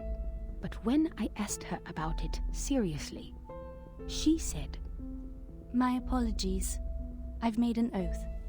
I shall and only shall reveal the demonstration to people who have their own soul numbers." I'm not sure whether she was making fun of me or being serious, but I had this feeling that she was eager to tell me how she was granted the secret through a moment of afflatus. It seemed she just saw through the laws behind all things instead of finding them through logical deduction. Can't you see it? It is right in front of you.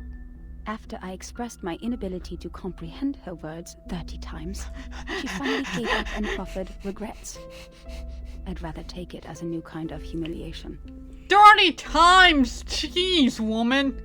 What really irritated me about her, however, was her contempt towards science and all the scientific research methods.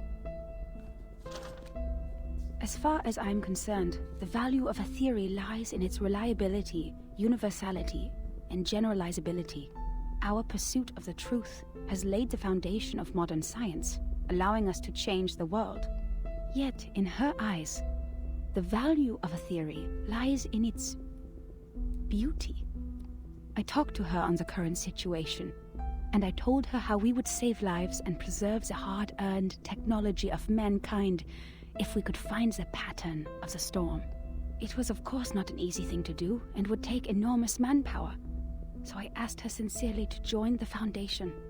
Yet again she responded with contempt. She believed they would only become another military squad of the Foundations.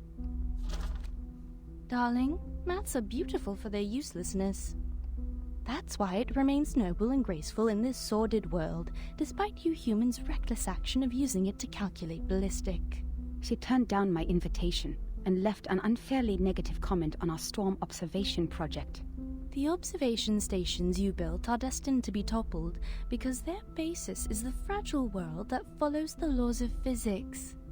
The efforts you've made are like nails on a sand beach, which will only be carried away by the next tidal wave. But I said, perhaps our efforts are in vain, but someone has to do it. We will try every corner of the beach before making the conclusion that the world we are living in is already a hopeless ruin. Yeah, you said it, sister! Sure, it might be hopeless, but we're gonna try our darn best before we give up. What a pragmatic, rigorous, and rational speech. But dear, the world is a hopeless ruin. The conversation ended in disagreement. I don't know why arcanists hate the world so much. Perhaps the reason is they have never been truly accepted. To this day, I still remember her venomous conclusion. The world built on past experiences has ended. In your words, which you used to mock us, why not embrace the reality? Yet about the gnosis which she deeply believed in, and the so-called prophecies she made through numbers, she had never given any proofs or details that showed rigorous logic. And the reason for her inactions was an oath she had made before some stone? Oh! Okay, I have a theory now. Either her is either 37's mother or something like that, or it's 37 herself. The writer met 37.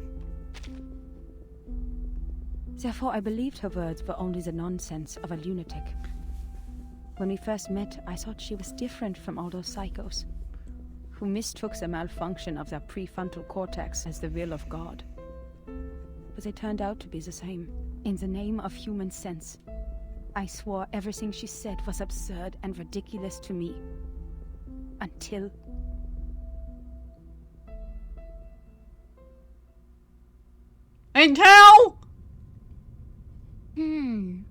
Madame Z said the arcanists on that island are all named after numbers, because they have a strong belief that numbers are the essence of their souls. The investigator wouldn't write down her name. Is it because of the conflict between their beliefs?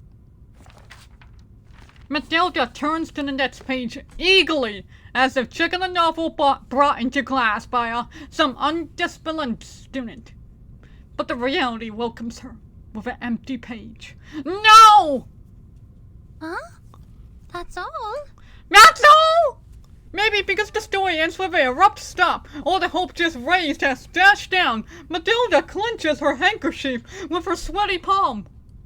Submitting such an unfinished report would only cause problems for the reviewers and evaluators. But this investigator didn't even write down their name.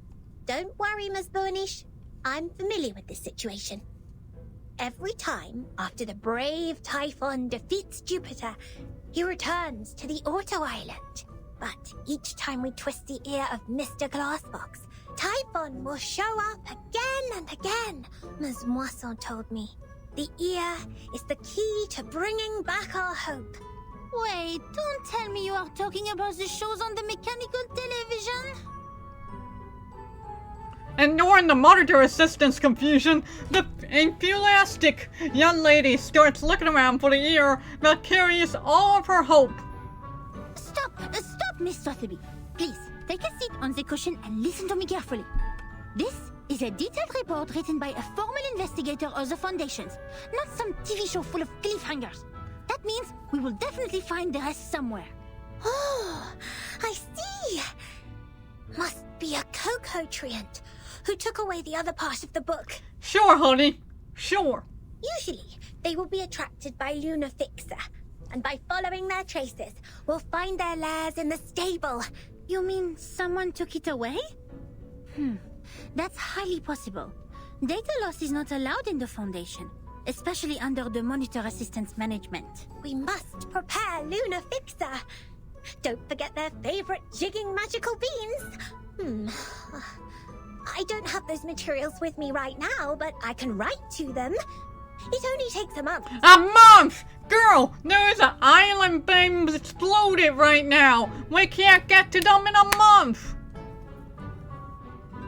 The dissenting conversation is clearly too much for this regular monitor assistant. Nuh-uh, we don't need that. After taking a deep breath, Matilda takes out her crystal orb. Yeah, bring out the orb. An ambitious smile spreads over her face. You've perfectly accomplished the task from me when you found this valuable report. Well done, Assistant Sotheby. Now it's time for the great Matilda to show a little bit of her greatness.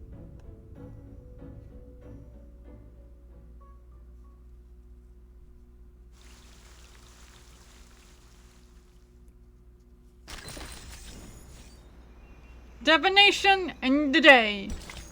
Is this all the inner chapter is going to be? If so, maybe I can knock this out in one stream, maybe.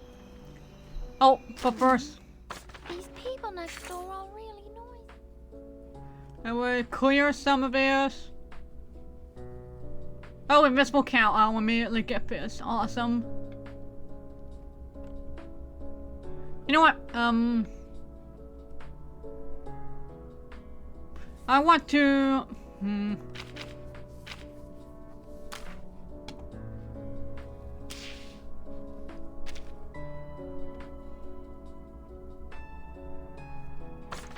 I want to go ahead and do this real quick.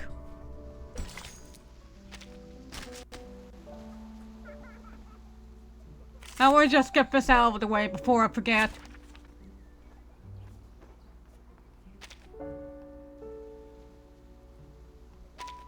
Now I'm just going to do this. You should not make an enemy of the earth. Sadly, these are... We'll just go. We'll just do this real quick. No need to look back.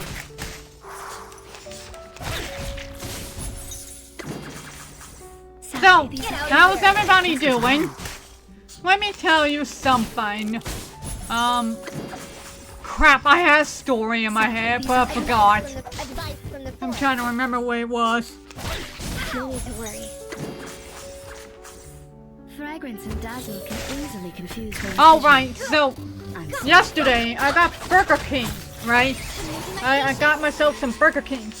Today I decided to finish the leftovers of that Burger King. I had like 7 chicken nuggets. And so I put it into my air fryer to reheat. And then it was done.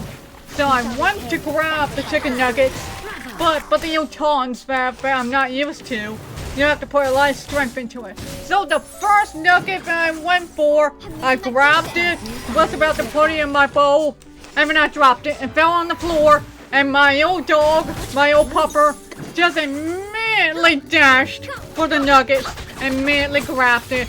And of course it was like, oh, this is hot, this is hot, this is spicy hot. And so she took a while to eat it. Thankfully I did not drop the rest of the nuggets. Thank goodness. More than a disaster. No need to worry.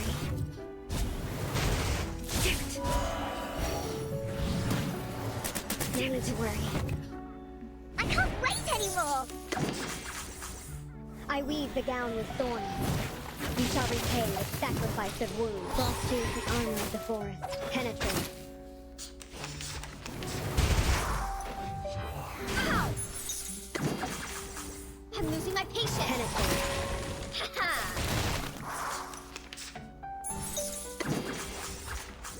Go! Go! Go! I'm losing my patience.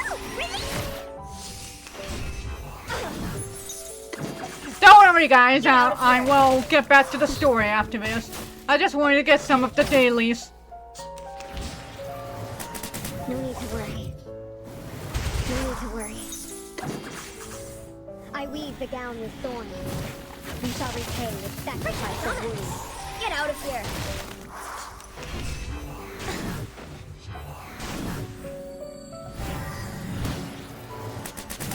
Peace and love! Peace and love! Go!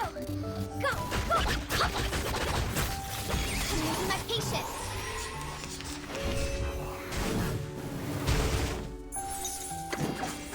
Oh, hi. I'm definitely going to do a retry of this after. Over? I'll definitely have to do a better record of this tomorrow. Alright, but let's get that daily out of the way and then we'll go back to the story. Wow, look how much progress we made! Yay! So now...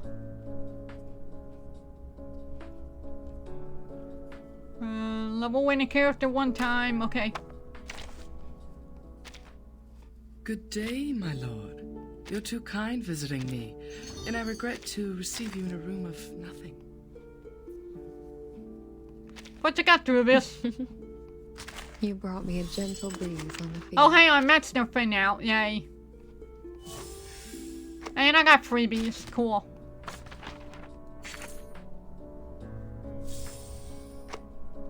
Alright. That's that. I tried to talk to Miss Centurion, but as soon as she tossed that coin...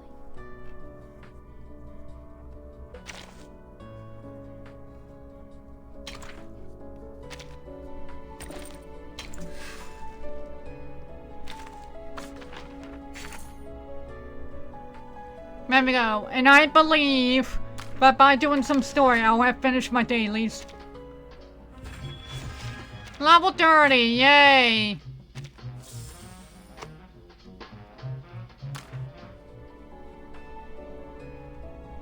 Oh, we got some stuff.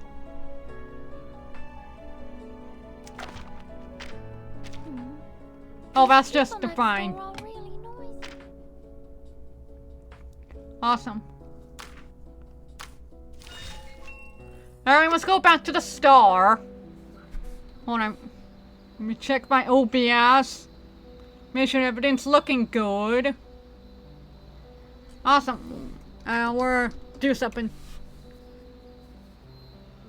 Oh yes, quote number 16. May I remember all the good times, Velvet? When we used to climb the ladder back home, and now my home probably doesn't even exist anymore. Good times. That was a good quote. That one was definitely one of my favorite quotes. Good times. Well, I'm also here. Let me drop these. There we go. And got some links for anybody who might come in. My link tree, my VChan, because I do want to do our commissions one day, and my Discord. Oh, I just realized, did I close down my... Okay, good. I did, okay. Back to the show. Divination in the day. You will meet countless great diviners before the real answer is revealed.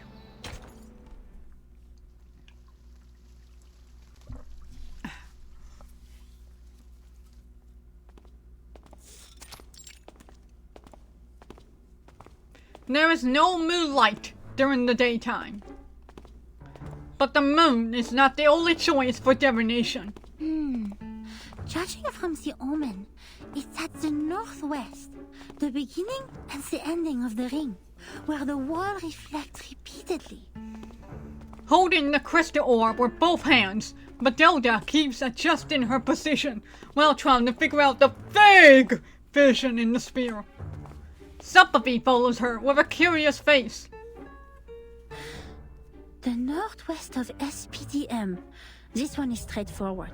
The beginning and the ending of the ring is not a problem either.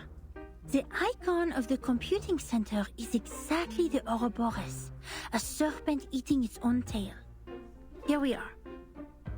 But where the wall reflects repeatedly, does that mean a closed room with mirrors? The mirror in the display center is a huge kinescope in the wall. And the one in the airtight laboratory is a crystal clear observation window. The one in the rehab center? No. The mirrors in the operation room have been replaced with curved electronic screens of steel structure after that Xenopilot made a scene. Oh yeah, the epic scene where she just crashes through the window. So, where is the answer?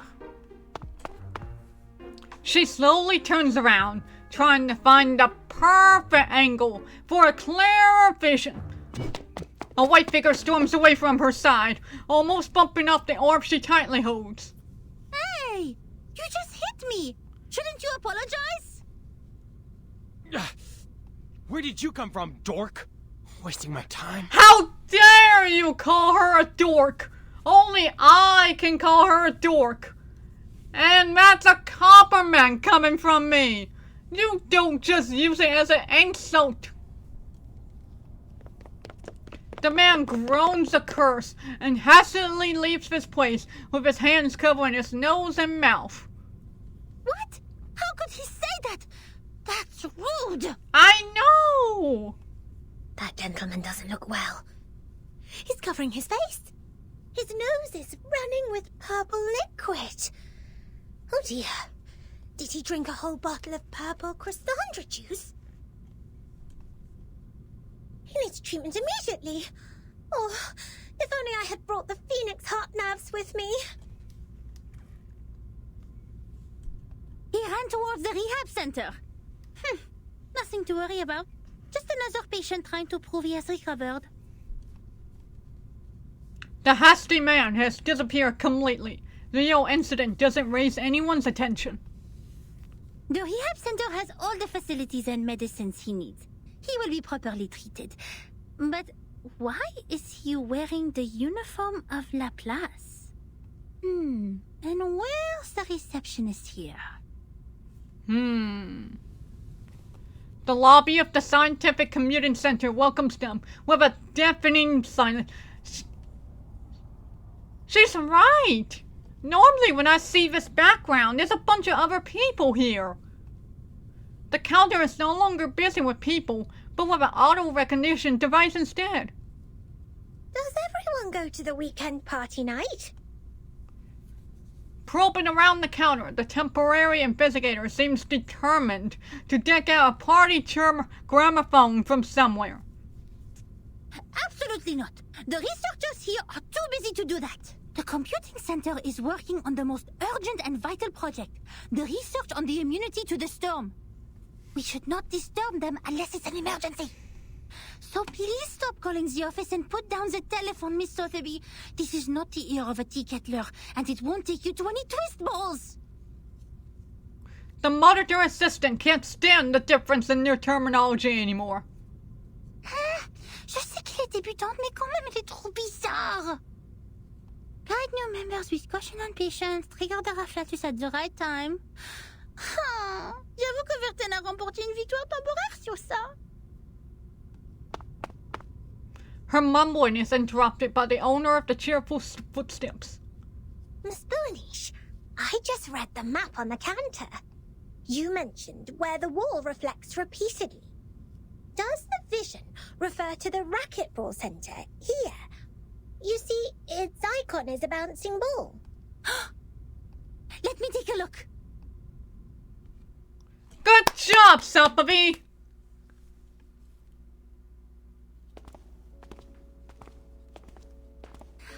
Found it! This is really the right direction. Next, empty boxes, glasswares, and copper pieces. Looks like our destination has piles of metal. The vision in the orb is growing clearer, proving they're heading in the right direction.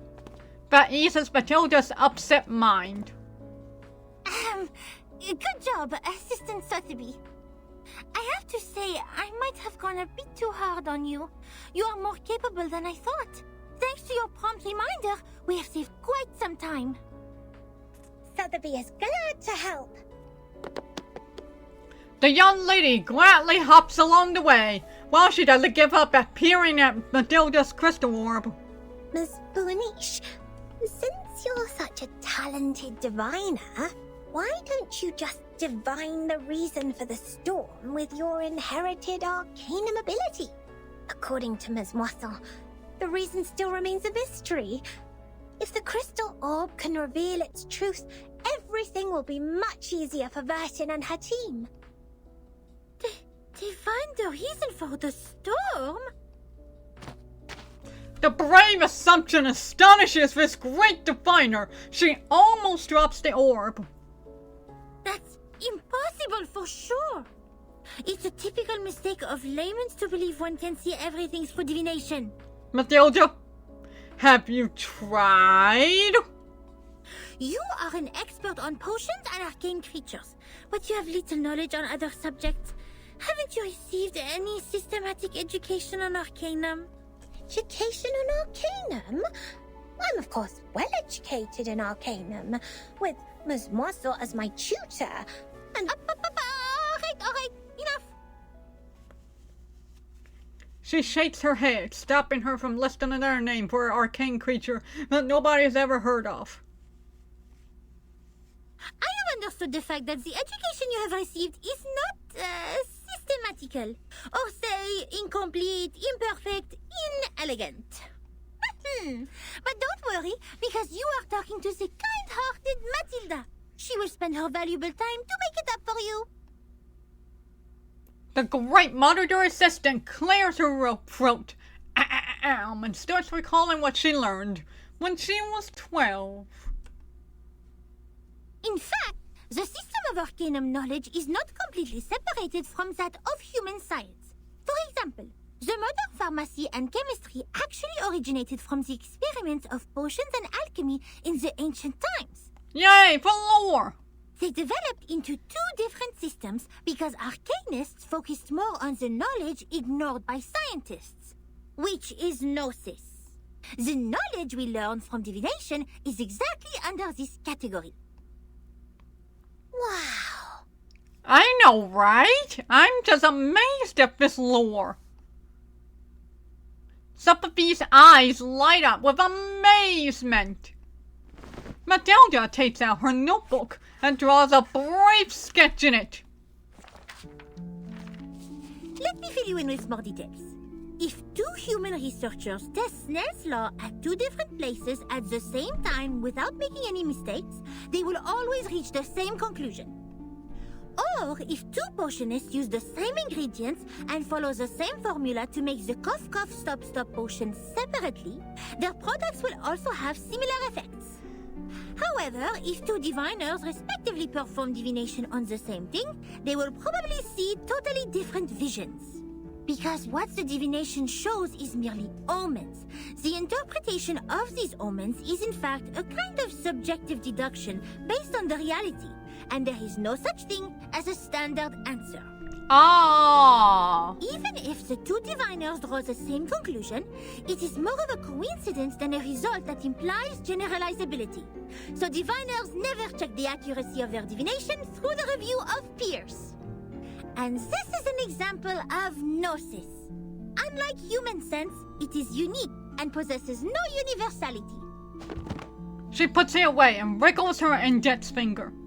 In other words, even if someone finds out a reason for the storm through divination, they can't have other diviners verify it, because 100 different diviners will give out 100 different conclusions. The scene will be even busier than a concert at Music Verein. Ah. That being said, the more possible result we get from the divination is nothing. Divination cannot bring knowledge which the diviners have never learned. The divination of such world-class knowledge as complicated as the reason for the storm can only be performed by world-class diviners. We may find one or two diviners like that if time continues to be reversed, like Nostradamus. But he lived in the 16th century. Besides, even Nostradamus is not always right. But Miss Boaniche is. Thanks to your divination, we're getting closer and closer to that report, right? You are right! Finding items, interpreting dreams, and making simple prophecies. All these things are just a breeze for the bright and clever Matilda. Yeah! But inquiring about the storm is beyond my ability, and it will only bring misfortune. I will never make such a stupid mistake. Matilda regains her radiant appearance. In fact, this half of the report and the handwriting of the author are perfect divination media. Besides, our target is not far away from us, and I'm familiar with the surroundings, which have made things much easier than usual. It is true diviners can improve the accuracy and controllability of their gnosis by practicing repeatedly, holding the rituals properly, and making targeted preparations. But that still doesn't mean the result will be absolutely accurate. Sophie nods. No one can tell from her face whether she truly understands that announcement or not. Reading the vision in the orb, Matilda leads Sophie around another corner nimbly. The report says that person who mentioned the School of Numbers claimed she was enlightened about the year of the next storm. Is that also by divination? I am not sure what kind of arcane skills they used, but numbers are indeed a kind of omen too. I am not talking about the specific knowledge of mathematics, but the numbers themselves, because they are even more abstract than images and languages as kind of symbol. Even so, there is no way for us to verify this prophet, unless it really comes true. That is also why it takes almost nothing to spread a prophecy. My mother told me many people in the outside world write to the Foundation every day, claiming to be prophets who can predict the doomsday and thus requesting unemployment benefits. The doomsday? Unemployment benefits? Oh my! The outside world is far more wonderful than I thought. How fascinating. That's the message you get from all this? Really, ma'am? This Boanish is even greater than I expected. You bet! Wait, did you mean I was not the greatest?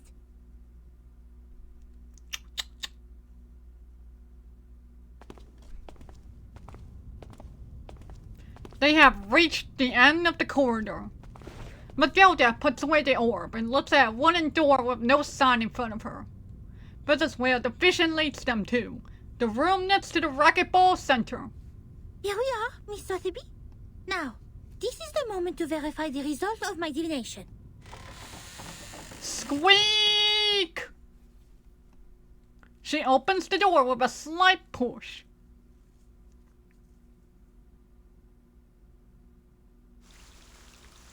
Dang it.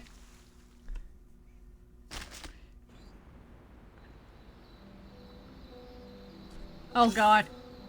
Oh no! Not the conch! Not the conch! I haven't seen you in over a year! Okay. I'm calling it here right now. This is the original guy. This is the original guy. The man that I used to listen to all the time. In the chapter before chapter 5. Because chapter 5 was a different narrator. I hope this is the original narrator. The one that I was theorizing is like the very top guy of the Foundation. If you look at the ground after the Dang rain, it! you can often see a wet, long trail, like this one. Dang it! It's still the chapter 5 narrator. Okay. Sure. If I look at the ground after the rain, I can see a wet, long trail, yeah. At the end of the trail, there may be a snail slowly crawling forward. Yes, forward. The snail marks the direction for us. But what if we don't see any snails at either end? How are we going to distinguish the direction to the future from that to the past? Well, we will need a criterion. Criterion? Well said, darling. To figure something out, you always need to make deductions based on facts and logical reasoning. Oh, shucks, you called me darling. What you see is not necessarily true, but what is logical is, because we haven't witnessed or experienced anything illogical so far. If something like that actually happens, it must be because we are too ignorant to understand it for the moment.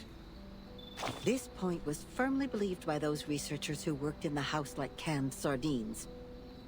It remained true to them until the first drop of rain rose. The sardines suddenly found that the knowledge they possessed couldn't support the point anymore. The can was opened, revealing a completely different thinking pattern to them. Whatever they used to mend the can, there was still a crevice left between the inside and the outside, and it could be ripped open again at any time. What happened then? The chaos didn't last.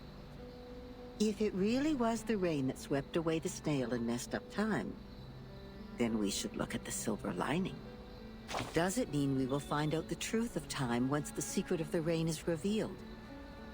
There has never been a shortcut like this one, since time is only an intangible concept. So then, observation stations were built all over the globe. The staff learned how to collect and keep the valuable samples efficiently, in no time. The little boxes they used to store the raindrops are still being upgraded even now. Order and silence were brought back to the labs. Every piece of gear was placed back on the right track.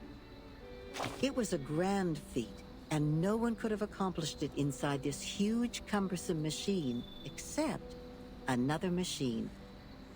She took no sides and sought only predictable results. That's why she made a decision as soon as she read that report and its attachment on her desk.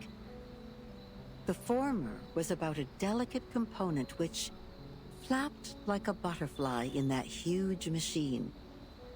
And the latter was a piece of paper full of circles and dots. Then she stored the information on her hard disk and destroyed the report.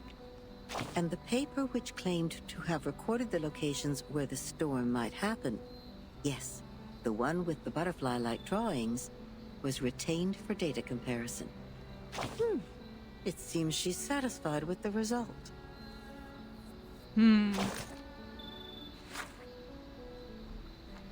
Intriguing.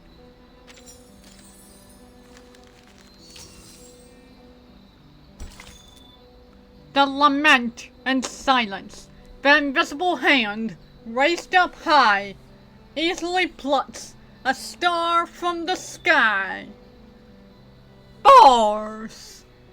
Heavy bars game.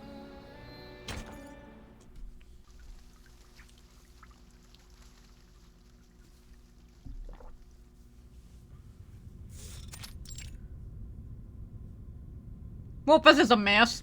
The light is dim here. Archive cabinets and unorganized files are everywhere. Punctuated by strange devices in Laplace style. It seems like an abandoned utility room. Where are we? Lost and found at the racquetball center? She waves away the dust and struggles her way along the toppling cabinets. The orb showed copper pieces. We need to find something that seems to be locked, but is actually not. Aha! Found it! Nothing can stop the genius, Matilda. She finds what she's looking for in a rusty drawer. Obviously, the report has been here for a very long time. Its corners curl because of the damp air. Luckily, the writing's still recognizable. The trip to Egypt didn't go smoothly. Oh, you think? The ship was hit by a common storm at sea. We were lost in the fog after that. Completely off course. Then something emerged from the water. Since the first storm, the Foundation has received frequent sightings of arcane creatures which should have been extinct in history. I had no idea what I was shooting at, even after I emptied the clip. And I didn't know what to do. So the arcanists brought us back on course. She named the precise longitude and latitude of our location, even without using the sextant in the spare cabin. Wowzers! I wonder how she did that. Perhaps the world did look different in her eyes. Then when I was about to step on a random plank on the ship, she suddenly dragged me back. I thought it was only an inappropriate joke. The next second, the plank broke. I was stunned. And as to how she saw that coming, she just answered me as if we were talking about the weather. Because that plank is deformed like a rhombus. I was confused. Where is the rhombus? She laughed. The rhombus can't be seen with eyes. You shall close your eyes, hearken to the teaching of the Supreme Existence, and seize the moment of afflatus. Of course, I didn't see anything. Nor did I understand what the moment of afflatus was. Perhaps it's just another privilege enjoyed by arcanists, just like their right to be lunatic. Nevertheless, she reached the correct conclusion in a completely wrong way. Is it really possible? Anyway, she saved my life. But that was not enough to settle the differences between us. She remained rejective to working with the Foundation. And I finally gave up on the attempt to persuade them. My mission on that trip was not to make contact with them. Besides, what we needed was builders of the storm observation system. Not some liars who would only make things worse. As for the shelter they took from the storm, she wouldn't say a word, as if she were dealing with a spy who pried to find out the deepest secrets of the Arcanists. In the end, Hugh mediated between us. He gave me an address in Istanbul to which I could send the letters to contact them. After that, I spent more than half a year in the Egypt office. Things were even worse there than I expected. Some have gone missing after the storm. The people who were supposed to be in the Egypt office, according to the member list stored in the headquarters in 1985, were not there when I arrived. The situation could be caused by the limitations of the transmission of paper-based materials, or because the computer was not yet popularized to every corner of the globe at the time. One minor mistake of a copyist could develop into a huge difference. Besides that, the chaos inside Laplace was an even worse issue. I learned that someone published the paper Samplings of Global and Regional Chaotic Energy Route Changes in the name of Butterfly of Lorentz. Apparently they secretly used our sampling sites, yet their research direction and conclusion were radically different from Laplace's. The researchers equally divided into two schools. One sticking to the human technology they have focused on, and one changing their direction to Arcanum.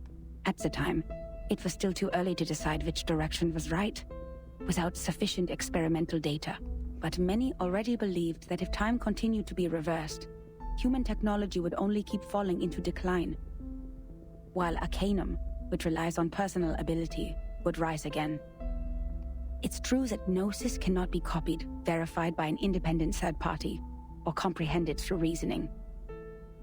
Its nature decides that it cannot lay the foundation of science or be popularized to every ordinary person. It takes solid marble to build a castle, not slippery sand. Even so, what harm will it do to rely on Arcanum when the underlying logic of all things has become unreasonable? Before the disagreement was settled, the storm in 1987 was predicted. We were ordered to return to the headquarters 24 hours before its arrival. But the prediction was not accomplished by Laplace. A captive from Manus Vindictae names the precise date of that storm. Our enemies, those lunatic xenophobes, valuing only pure blood, made it further than we did. Yes, we built observation stations, we made countless deductions, we developed multiple simulation models, we made efforts, we sacrificed life, we did whatever we could. Yet the result was that we didn't find any other regions immune to the storm, except the headquarters and another one in North America. In the end, 95% of the branch members were reversed, 87.9% of the equipment was destroyed, and 100% of our predictions failed. In conclusion, our endeavor brought no achievements.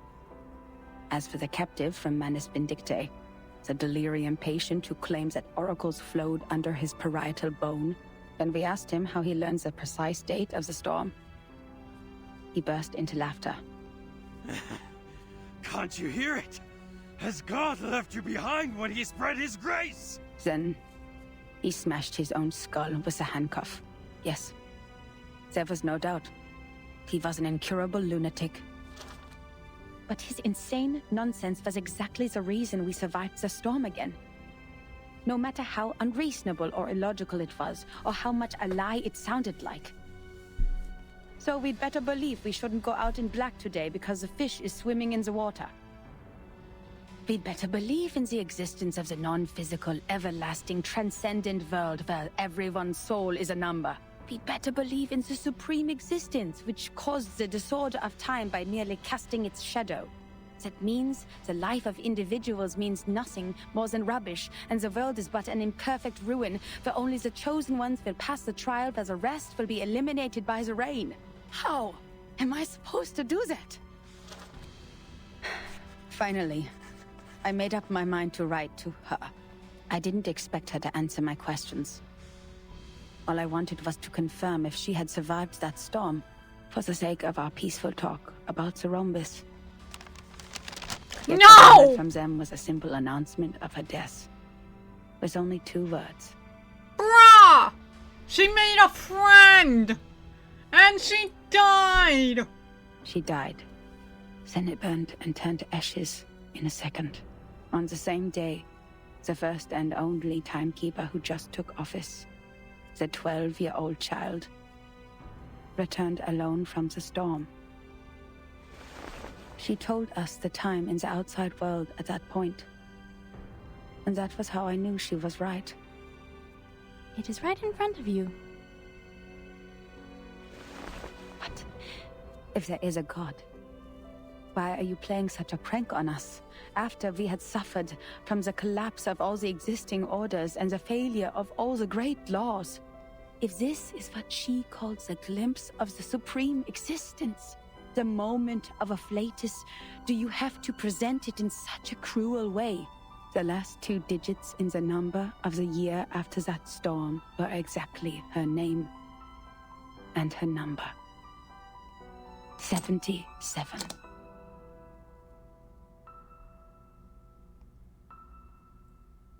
$77. I'm trying to remember who that was. Who was 77? I'm trying to remember. 2 digits. That's the full stop of the story. Incroyable! Incroyable! C'est vrai! Quelqu'un a vraiment fait cette prophétie! Bertin and Sonetto will be thrilled to know what we found! Well done, Miss Sotheby! You performed as well as a formal investigator! We need to submit this report to your instructor immediately! Grabbing the papers tightly, Matilda turns around with excitement. Sympathy isn't the person standing there. What are you doing in other people's rooms?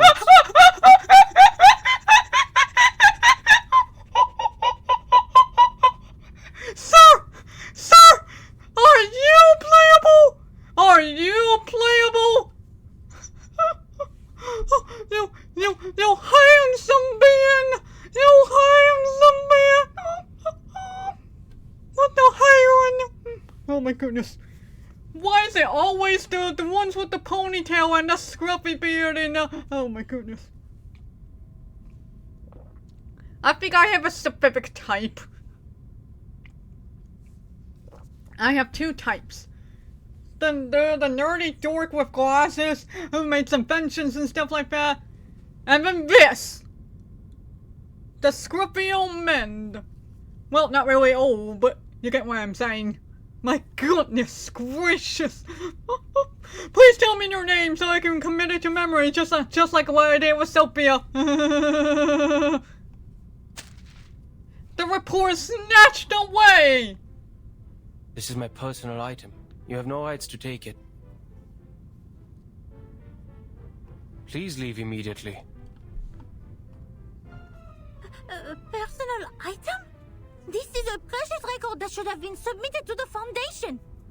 According to Administration and Regulations for Dispatch Personnel, St. Pavlov Foundation Decree number 259, every member of the Foundation, when acting as a field investigator, is required to create a comprehensive investigation report of all their actions and promptly submit it. And they are obliged to ensure the authenticity, objectivity, and impartiality of the report. No personal bias is allowed in the content. I love his voice. If you have read this report, miss, you should know that it's not even qualified to be filed. But this is an emergency! The Storm Reformation Act is still new to her. She can't think of any articles to support her point of view.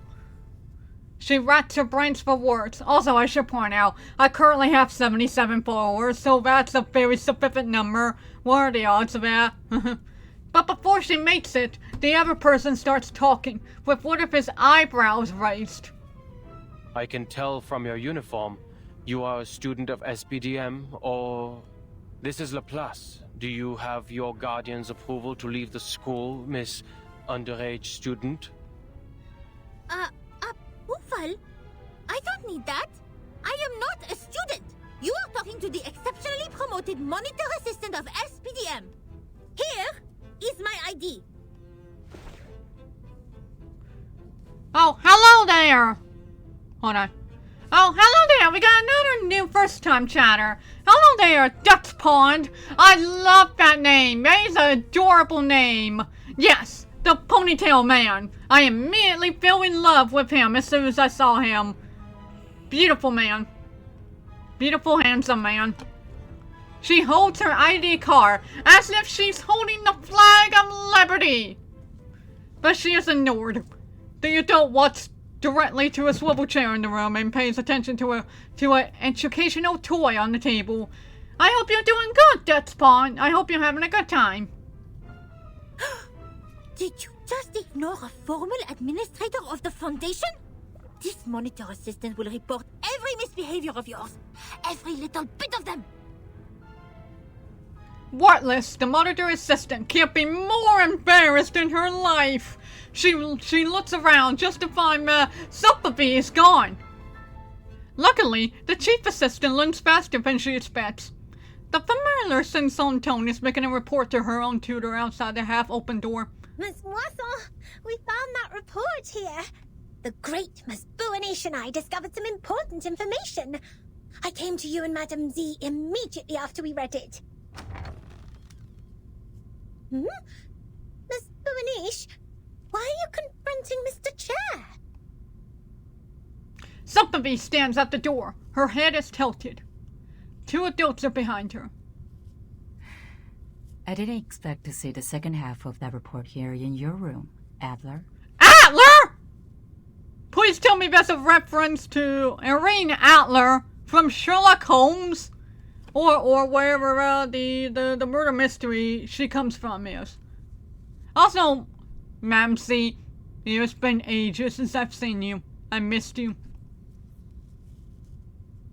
This time, the owner of the voice can't be ignored. The swivel chair unwillingly turns around. Don't call me that, friend. Why not just call me Enigma? Just like everyone else. Relax. I know nicknames mean no harm. Enigma.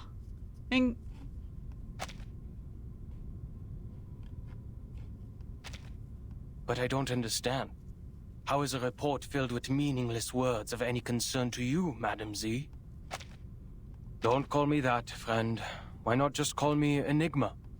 Enigma. That just sounds like a joke ready to be made. It provides information about the Arcanist Group Virgin is now dealing with. If possible, please give it to me. Oh! Yeah, sure. Go ahead and ask away. If you're about to ask about like closed captions or something like that, I tried out some closed caption technology before for Twitch, but I just kept kind of thinking that I was swearing a little bit, and I was like, I don't want that. I do not swear ever. I don't want that. But what I tried to do personally to make it more disability friendly, cause when I'm watching other Twitch streamers, I have my own personal closed captions on my computer that I pull up to watch. Something very important is that you have to talk in a way to make it so that any closed captions that anybody uses won't be able to correctly understand what you're talking about. So you have to like kind of go on like this. You have to talk in a way not too fast. You know, you have to like really make the words understandable. So if you're asking about closed captions and stuff like that, that's something to keep in mind.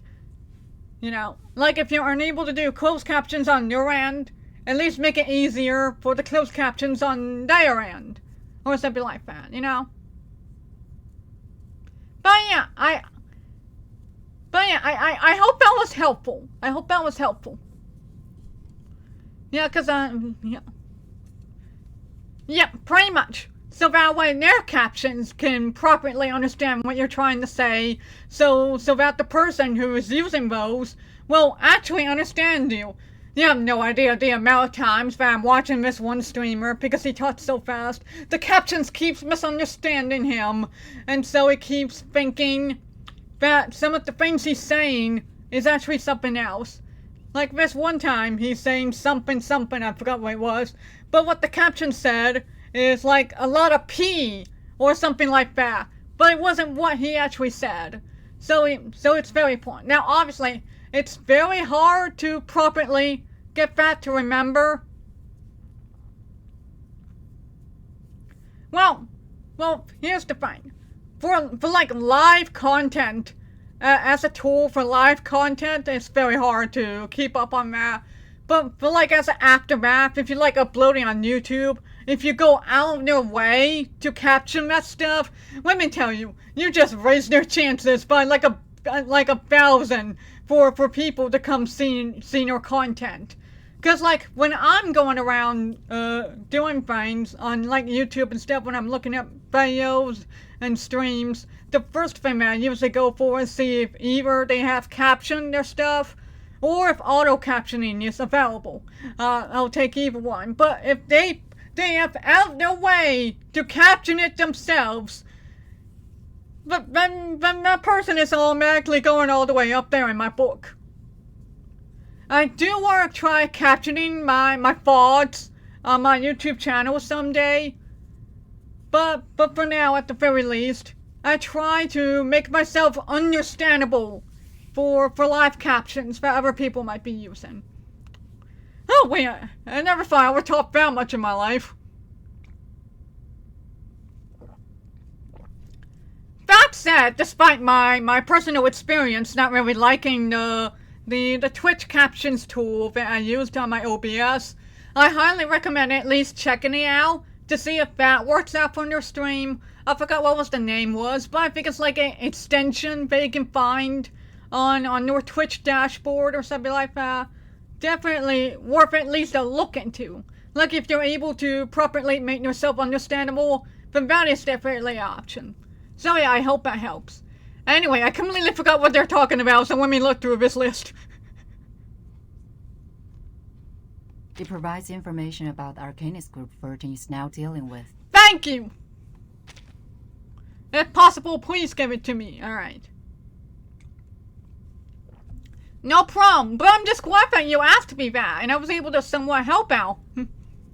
I'm just returning to this game after like a year, so I'm just kind of gathering on all of the lore and stuff, and I'm really enjoying it right now. I just finished chapter 5, and now I'm like doing this inner chapter 5 that is giving me a bunch of lore out of nowhere.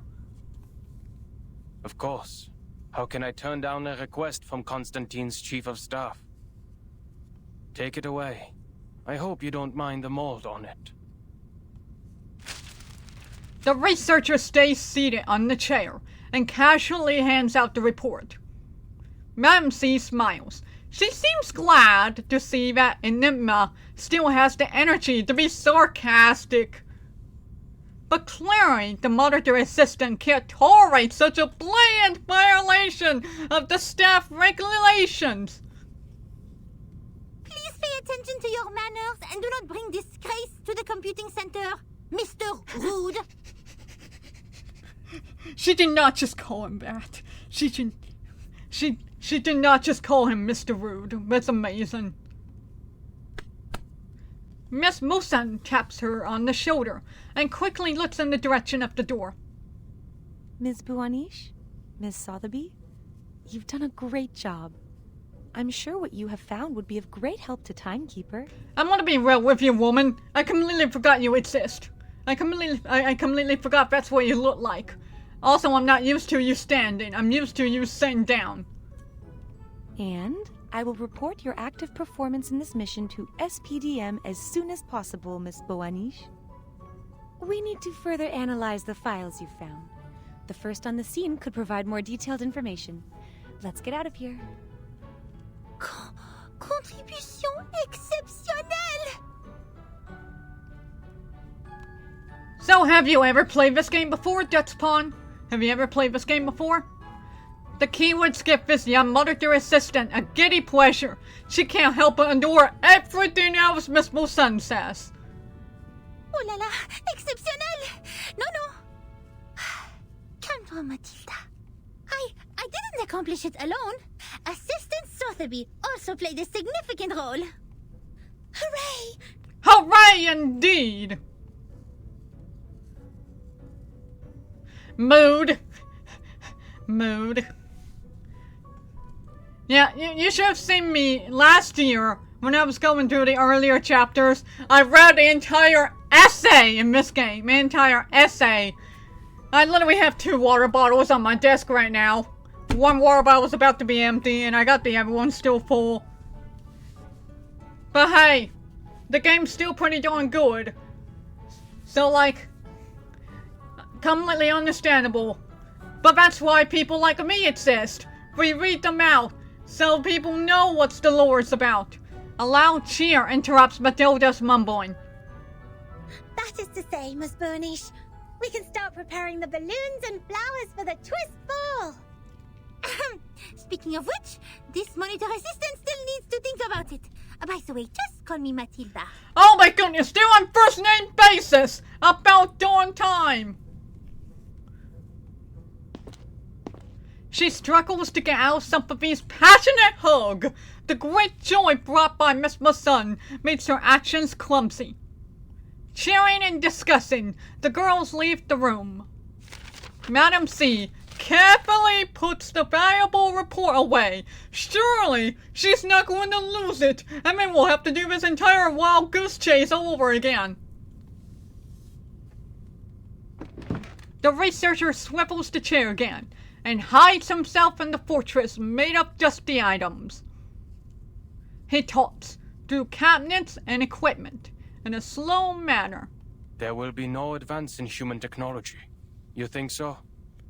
Even thee, Madam Z, has given up on the study of theoretical physics and become a politician. No. I've never thought of that.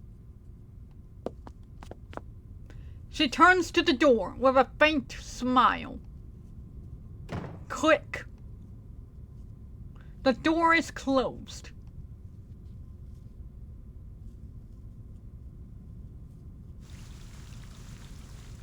Well, that was quite the scene. That was quite the episode. Slash. Oh my goodness! We're about to meet the most epic character in the universe. I can just already tell by this cute little figurine. The way that is all metally. I know exactly who we're about to meet.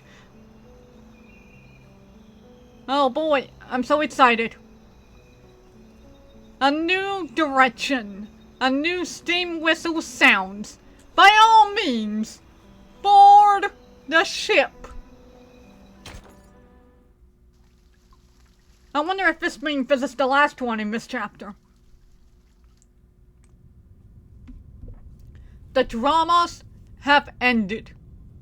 All is profoundly hushed in this cold and dark room. The researcher sighs and starts settling the messy papers and dusty tools on the table. Why is it mistaken for a utility room? Is it because of the mess? Metallic footsteps come from outside the door.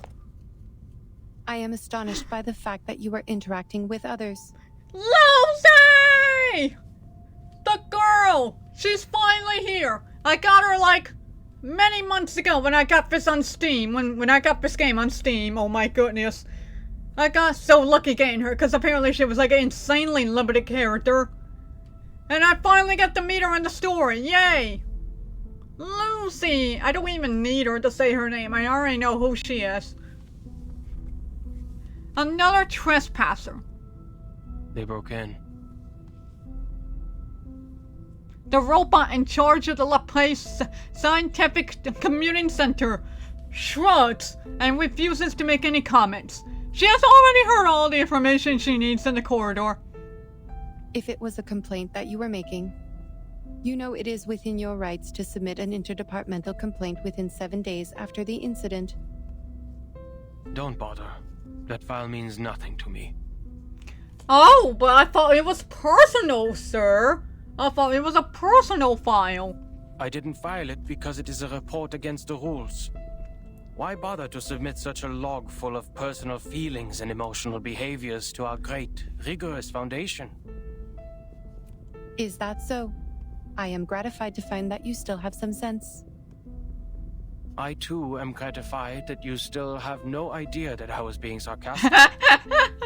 Well, sir, you're talking to a robot, sir. Oh, that was sarcasm. You think? Never mind. What do you want from me, Madam Lucy? He asks as he bends down and organizes the papers scattered all over the place. This is the best effort he cares to make to receive a guest. You went all the way to this dusty, rundown place so hurriedly that you even forgot to put on that pathetic mask. This is not because of some old files, I assume. The faceless robot inclines his head in agreement. Certainly. I hope you can be the cryptographer of the Manus Vindictae's ritual. You are still the best. You are asking me, a human, to decode the ritual of a pureblood arcanist group? I don't see how I'll be helpful to this project. You cannot evaluate your own level of being of value, Adler. The researcher keeps unfolding more dusty folders without raising his eyes from the table. Well, you evaluate our value. Test us in experiments you set. Prove the hypotheses by exhaustion. Make mistakes and start all over again. You repeat the process like a roaring locomotive that pulls the research center out of this chaotic disaster. You question not what is ahead of you, nor whether the path you've taken will be regular or easy. The only idea you planted into your little brain is to move forward, to improve. Thank you for your compliment. Credit goes to everyone. That was not even a... Miss Mirgara. Guess you agree, a life without creativity is not worth living. And that's the life that I wake up to every day. I'm no longer the person you thought you came here for. I'll never be able to combine human technology and Arcanum. And I'll never comprehend even the slightest part of it. I am useless to you. He squares up the paper on the desk in a grumpy manner, making a huge knocking noise. I don't expect someone made of tin to understand a human mind. But I beg of you, leave me alone. The robot ignores his emotional speech and keeps talking. The work of analyzing the masks of Manus Vindictae did not go well. A side effect occurs in the researchers, and it is getting worse. The isolation wards on the basement level are overwhelmed. What a scene. Have you aborted the experiment? Not yet. We have conducted the Arcanum imaging experiment on the masks, and found a component which also exists in the raindrops of the storm. But knowing what it is composed of does not help explain how it works. What we're looking for is the original ritual that the Manus cast on them. You're trying to figure out one's career planning from one's physical examination report. I wonder why it is not working. Even if somehow you manage to find the original ritual, you still need a proper environment to test it, which is the outside world with a coming storm. The researcher turns to her. Wisdom and sarcasm glow in his eyes. That's why we can't tell if we're getting results. Even if we had the right ritual, proper permission from the Foundation to travel, and strong-minded volunteer subjects. Experiments performed in the Ivory Tower won't succeed because... An experiment about the storm can only be done in a storm. Glad to see your brain is not rusty yet. It only took you 3 sentences to draw the conclusion which took the seminar a week to reach. Okay, Lucy. That proves you are capable of the project.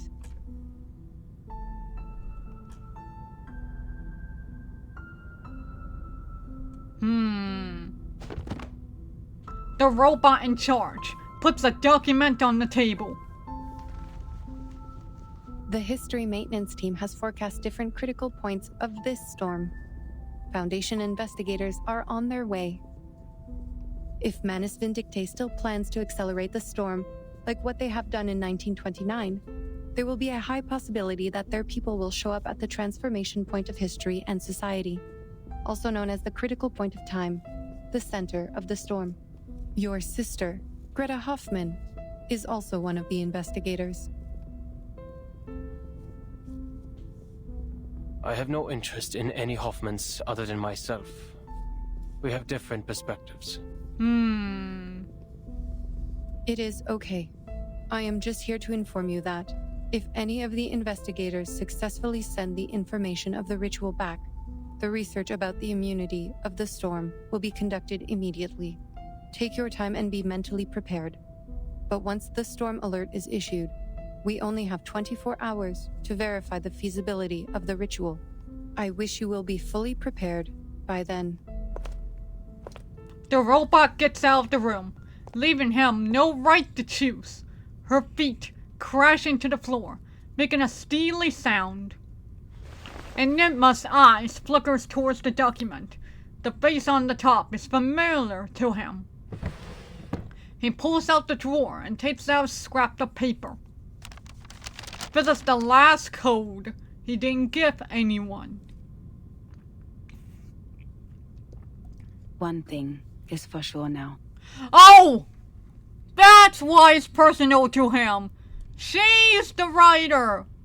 The sister is the writer. That's why it's personal. The age of humans has come to an end. Dun, dun, dun!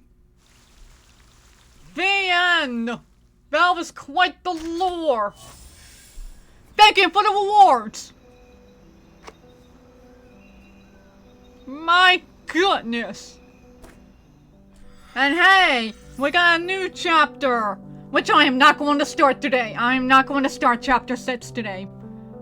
But it does look very pretty though. My goodness.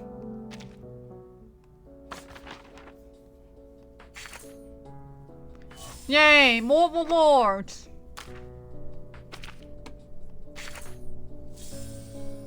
Now I got 25 points going towards the next spine. Well, these people next door are really noisy. Could you please tell them to quiet down? These Romans have disturbed my circles. Sorry, I can't help you with that, honey. Okay. Let's see. I wonder if I can at least get a summon in. Yeah, I literally do not have enough. Okay. Let me at least go to the bank. Oh, here we go. Oh yeah, because it's a new month. Happy March.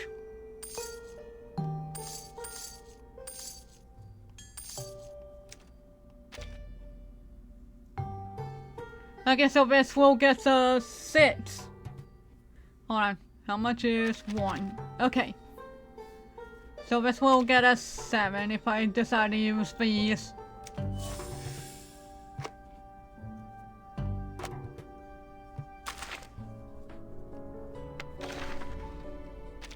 Yeah, it will get me 6 and then it will get me 7, so we just need 1 more.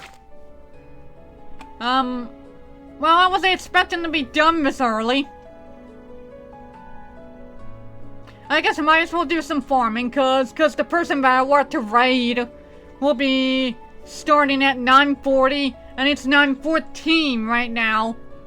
So I got like about 30 more minutes before he goes live. So yeah, well, we'll just do some farming. I literally did not even use most of my stamina. So let's get some stuff out of the way, I guess. Like the Panumia analysis.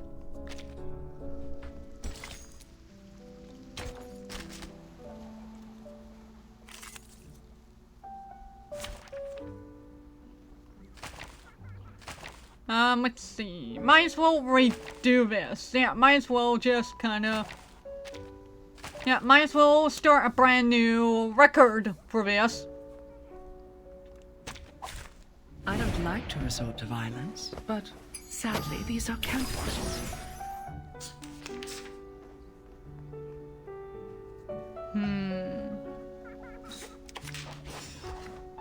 Sterilize. Intriguing, isn't it? Get out of here. Just as I would.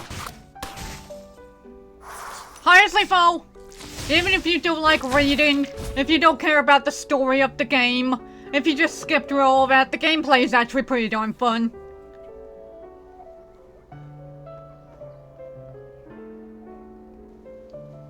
Wear gloves. Glad to be of service, my lady.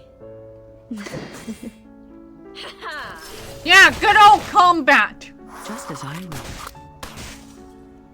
Advice from the forest.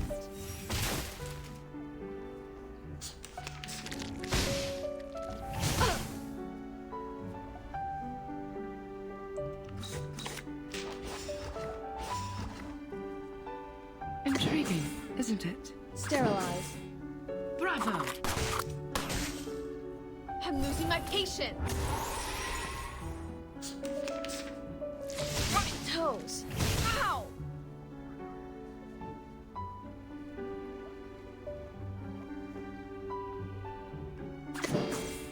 I'm ready.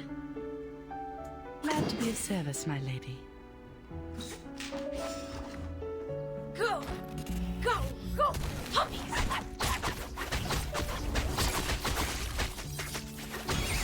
Bravo! Damn it!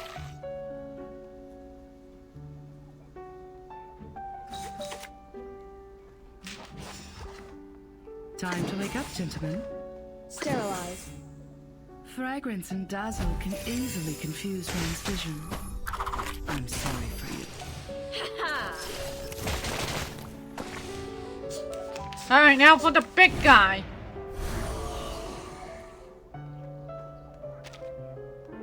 Okay.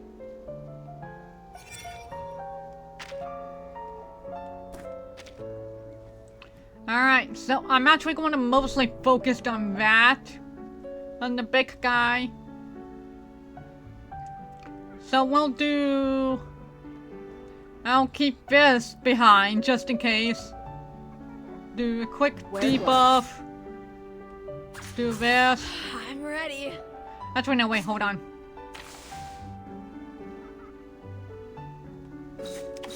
There we go. Sterilize. I'm ready. And then... There we go. Get out of here. Go! Go! Go! Puppies!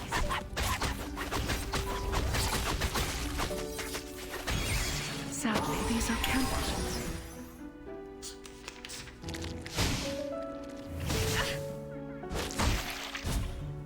At least nobody's dying yet.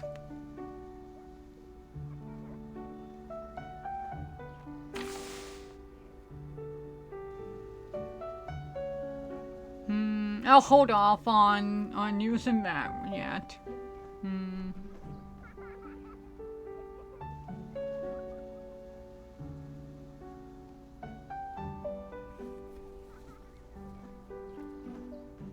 Sterilize.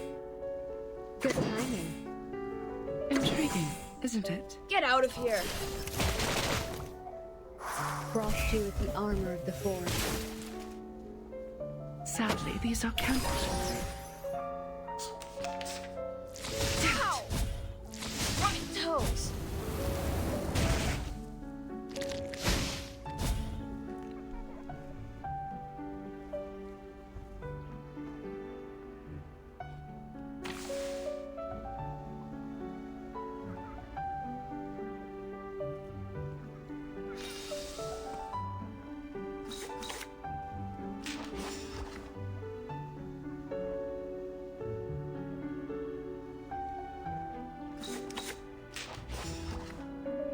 Just wait.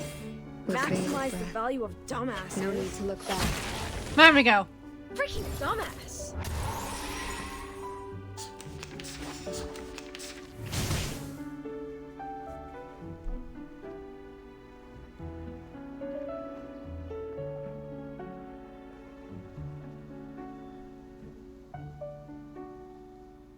Glad to be of service, my lady. The reticent woods are watching you.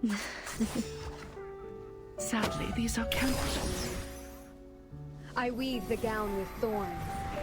You shall repay with sacrifice of wounds. Advice from the forest. There we go.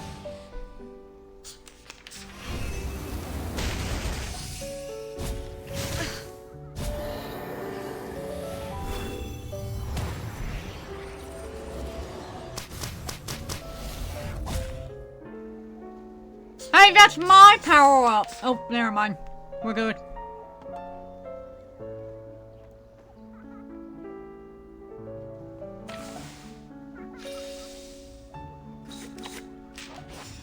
Okay, this one will be a mostly tenant turn, man.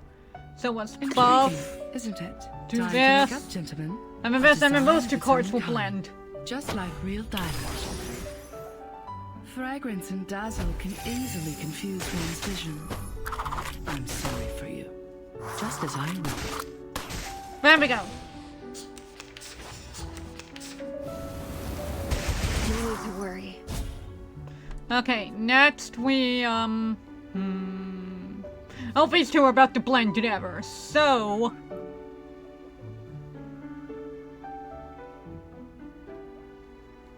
Yeah, we'll do this. We'll heal, and then do that. With bated breath.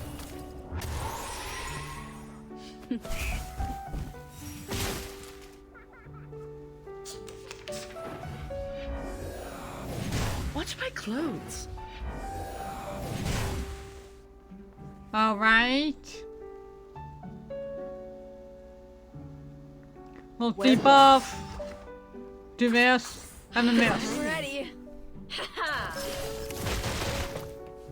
Go! Go! Go!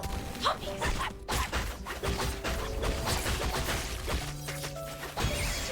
Penetrate.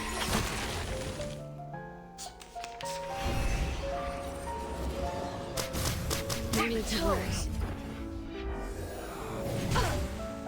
Sadly, these are counterfeits. Thank you for the shield.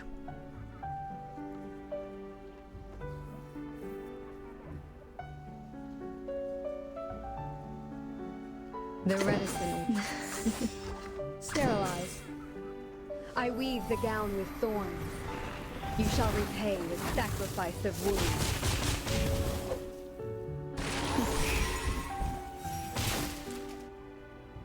Get out of here!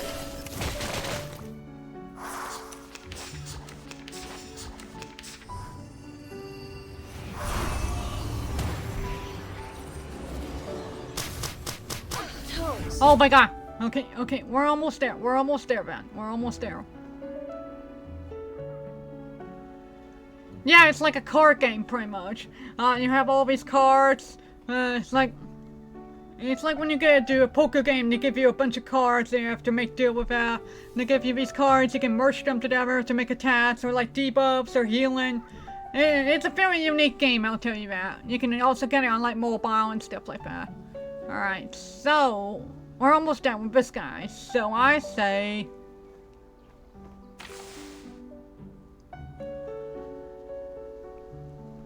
we'll do this.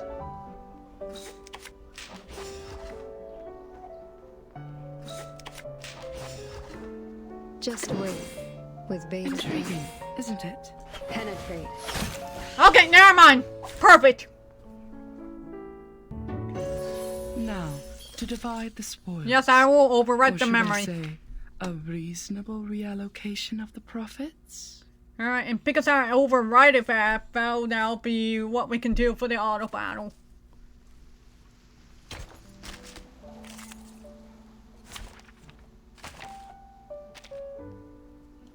We'll do this real quick. Let's kill time. So now we can just sit back and watch.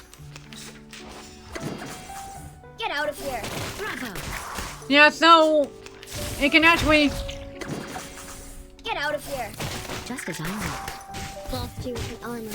I'm gonna mute the stream real quick. I'm gonna mute the game real quick. So when you have a record of the battle and record it, obviously, then you can have the game automatically repeat that battle for you in the future for like pre-forming and stuff like that. So like if there's a material you need in a stage, you can just have it auto battle for you, so you can get the materials that you're looking for. So yeah, so that's how this works. So like right now, I'm not even doing anything. It's repeating the stuff that I did last time. It remembers everything.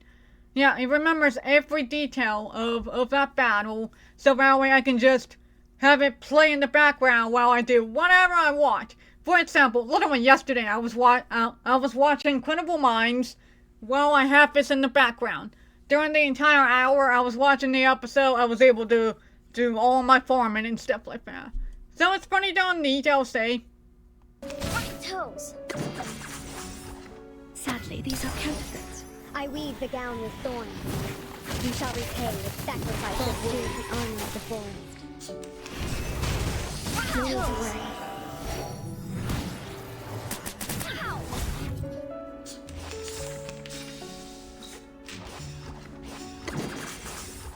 Sadly, these are counterfeit. Fragrance and dazzle can easily confuse one's vision. Bravo! Plus, they'll let me, like, calm down, like, drink my water and stuff.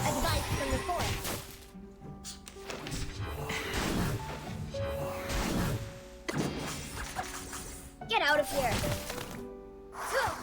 Go! No need to look back. I'm just glad that nobody died this time, because I think in the previous record I have before I redid this battle, I think one of my characters died. So I'm just glad nobody died this time. No need to look back. Yep, there we go. Just like the prophecies of the woods, the scales have already been tipped in my direction. I win today, and so will tomorrow. Yay, awesome. So now, I think that should be on my dailies now, or whatever. Oh, nope, my battle pass. Cool. Awesome. These people next door are really Oh, that reminds me, noisy. I think I need to kick some of my characters out for their bond. Because I think I got some of them maxed out now. So they don't need to be on my island.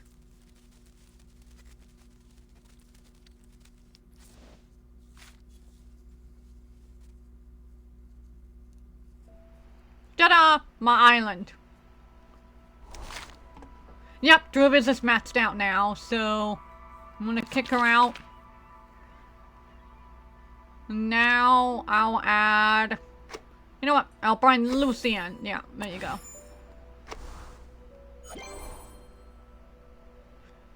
Martin, have you noticed? Here and here is this place's essence. There are hexagons all over the place here. Hexagons? Oh, can't you see? Their head is such a bother. Why do you insist on putting fabric on their head? It's too soft. It always falls in irregular shapes. A triangular metal crown will obviously be far superior.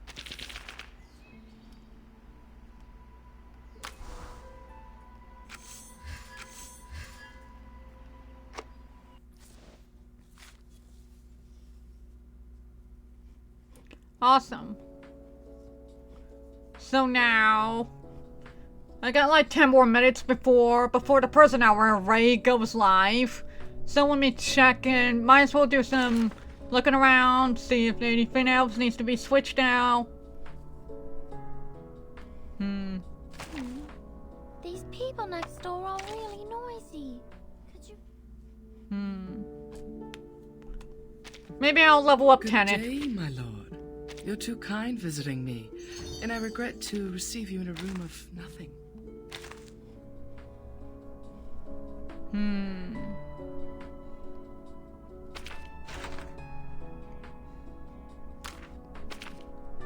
Yeah, this is the fight I'm trying. Oh my goodness, I was one away. I'm one away from getting this. Yeah, I'm gonna go ahead and do that right now, then. Literally just do one more. And then I'll be able to get that on my I don't like rewards. to resort to violence, just like real violence. Get out of here! Bravo!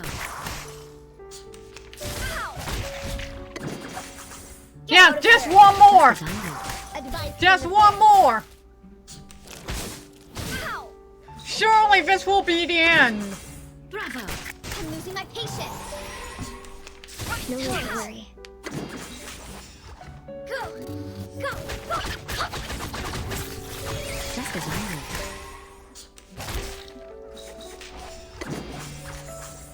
Fragrance and dazzle can easily confuse one's vision. Oh, hi. I'm sorry for you.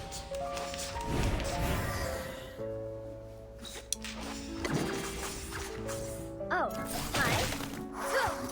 Go! Go! Might as well do some quick stretching. Everyone who's currently watching, highly recommend go drink some water and do some stretching. Because that's what I'm gonna do. I'm gonna do some stretching.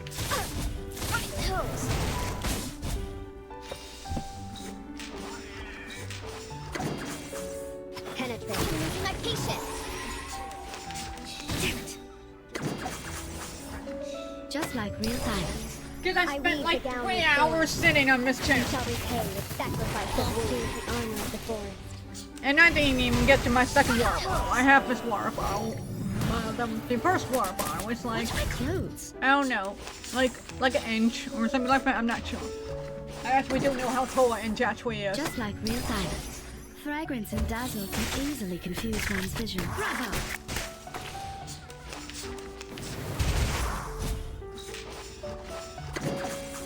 Freaking dumbass! Falls to the armor of the forest. Damn it!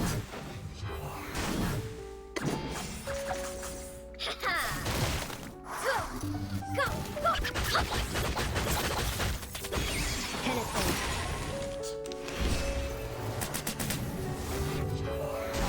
Just like real diamonds. I weave the gown with thorns. I honestly really love the art style and the animation of the characters. It's so darn charming.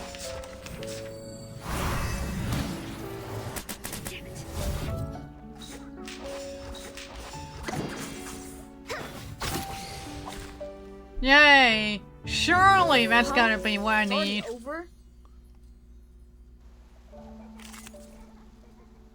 Alright, go home. Surely I'll have a notification up there now. Yay! Get this. Yay!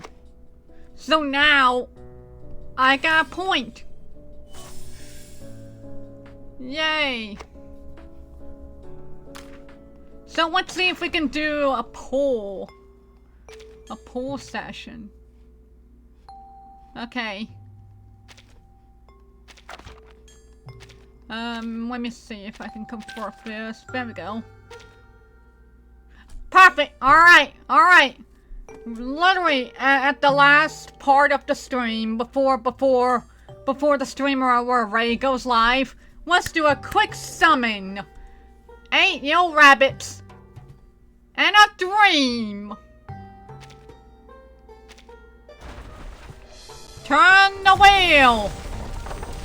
What we got? What we got? Okay. Okay. Nothing new. Nothing major or new. But at least we got some doubles. I'll take that. I'll take that. Now we got one more 20% off, fine.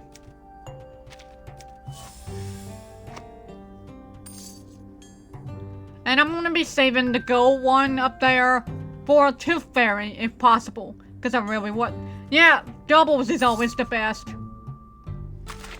2, 3, 5.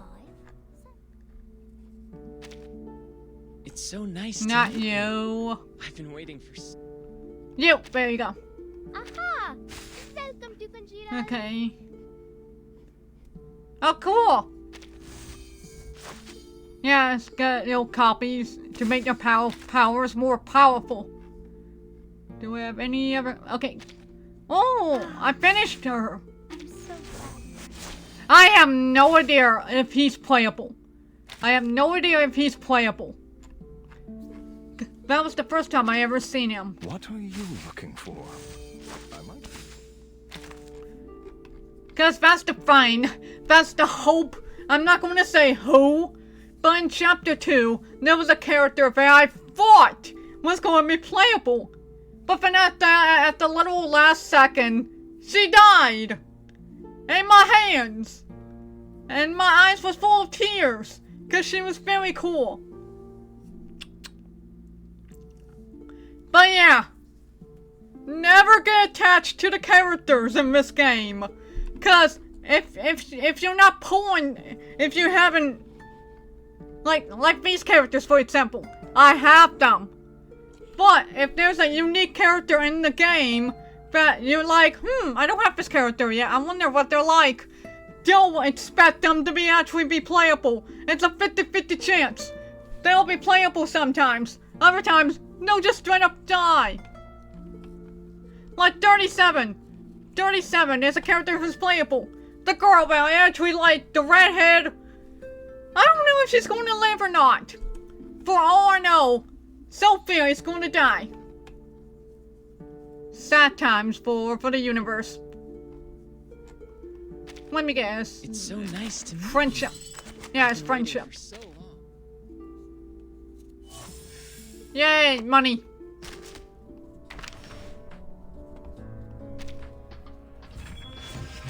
Well, at least I did some battle pass stuff. Cool. We got some items here. Might as well increase our stamina. I always gotta use these up because, trust me, I will forget. I will forget. Alright.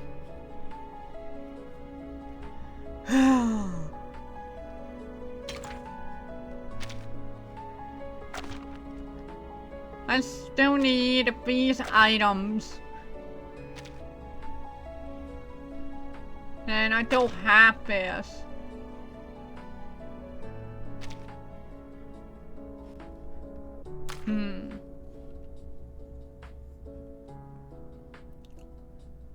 Is that everything?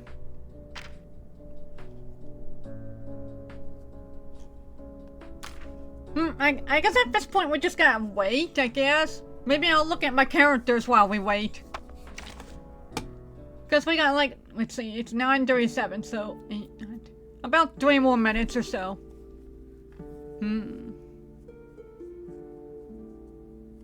But yeah, Lucy, the character that we just met. I didn't think it would be that soon. Always unexpected. I appreciate that. Door knocking is more of a formality than a functional necessity. I can't believe we actually met Lucy this early. I was expecting her to be like a chapter later, but no, I met her in the inner story. That's so cool.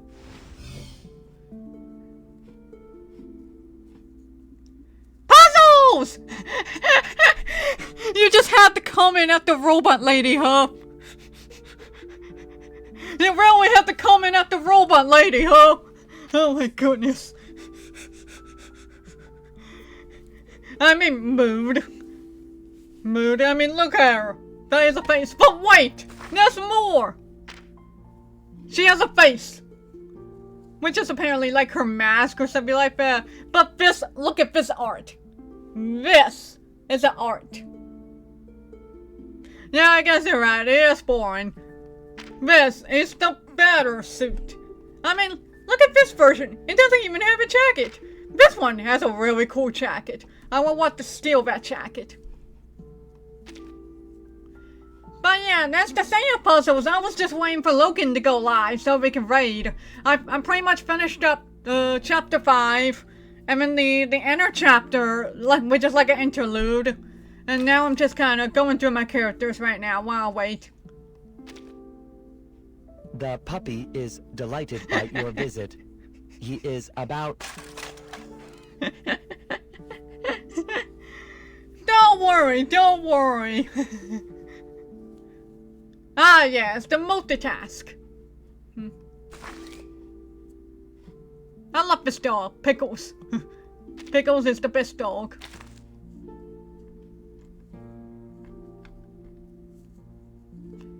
Yeah. And then there's this wonderful lady. You brought me a gentle breeze on the field. Yeah, Pickles! He is technically an actual talking dog. Yes, Apple. So much about the apple. But yeah, Pickles is an actual talking dog. Also, Logan just went live. Awesome. So let me do a quick ending speech. I think we can rate him! Ahem. Alright. Thank you all the lurkers, all the fodders, and all the livers. Which, by the way, just so you know, guys, I'm gonna highlight this, immediately put it on my YouTube, and then immediately delete that highlight. Cause Twitch has been evil and weird. Anyway, thank you for being a part of this wonderful stream after my week hiatus and my year-long hiatus from Reverse 1999. The Chapter 5 ending was, oh my goodness, you could say it was quite the bomb. Can't wait, I cannot wait to see what Chapter 6 comes in, which I will be doing on Tuesday at 6:30 p.m. my time, Eastern Standard Time. Yes, puzzles, please! Just like how you got me into Yahtzee River, I must get you into Reverse 1999. It's free on Steam. It's free on Steam. You can get it on Steam for free. You're not even forced into the gacha. It's so easy to get free pulls. It's so darn easy. Yes, I'm playing this on Steam. Anyway, thank you everyone for watching. I'll see y'all on Tuesday, and fingers crossed. See y'all next time. Toodaloo!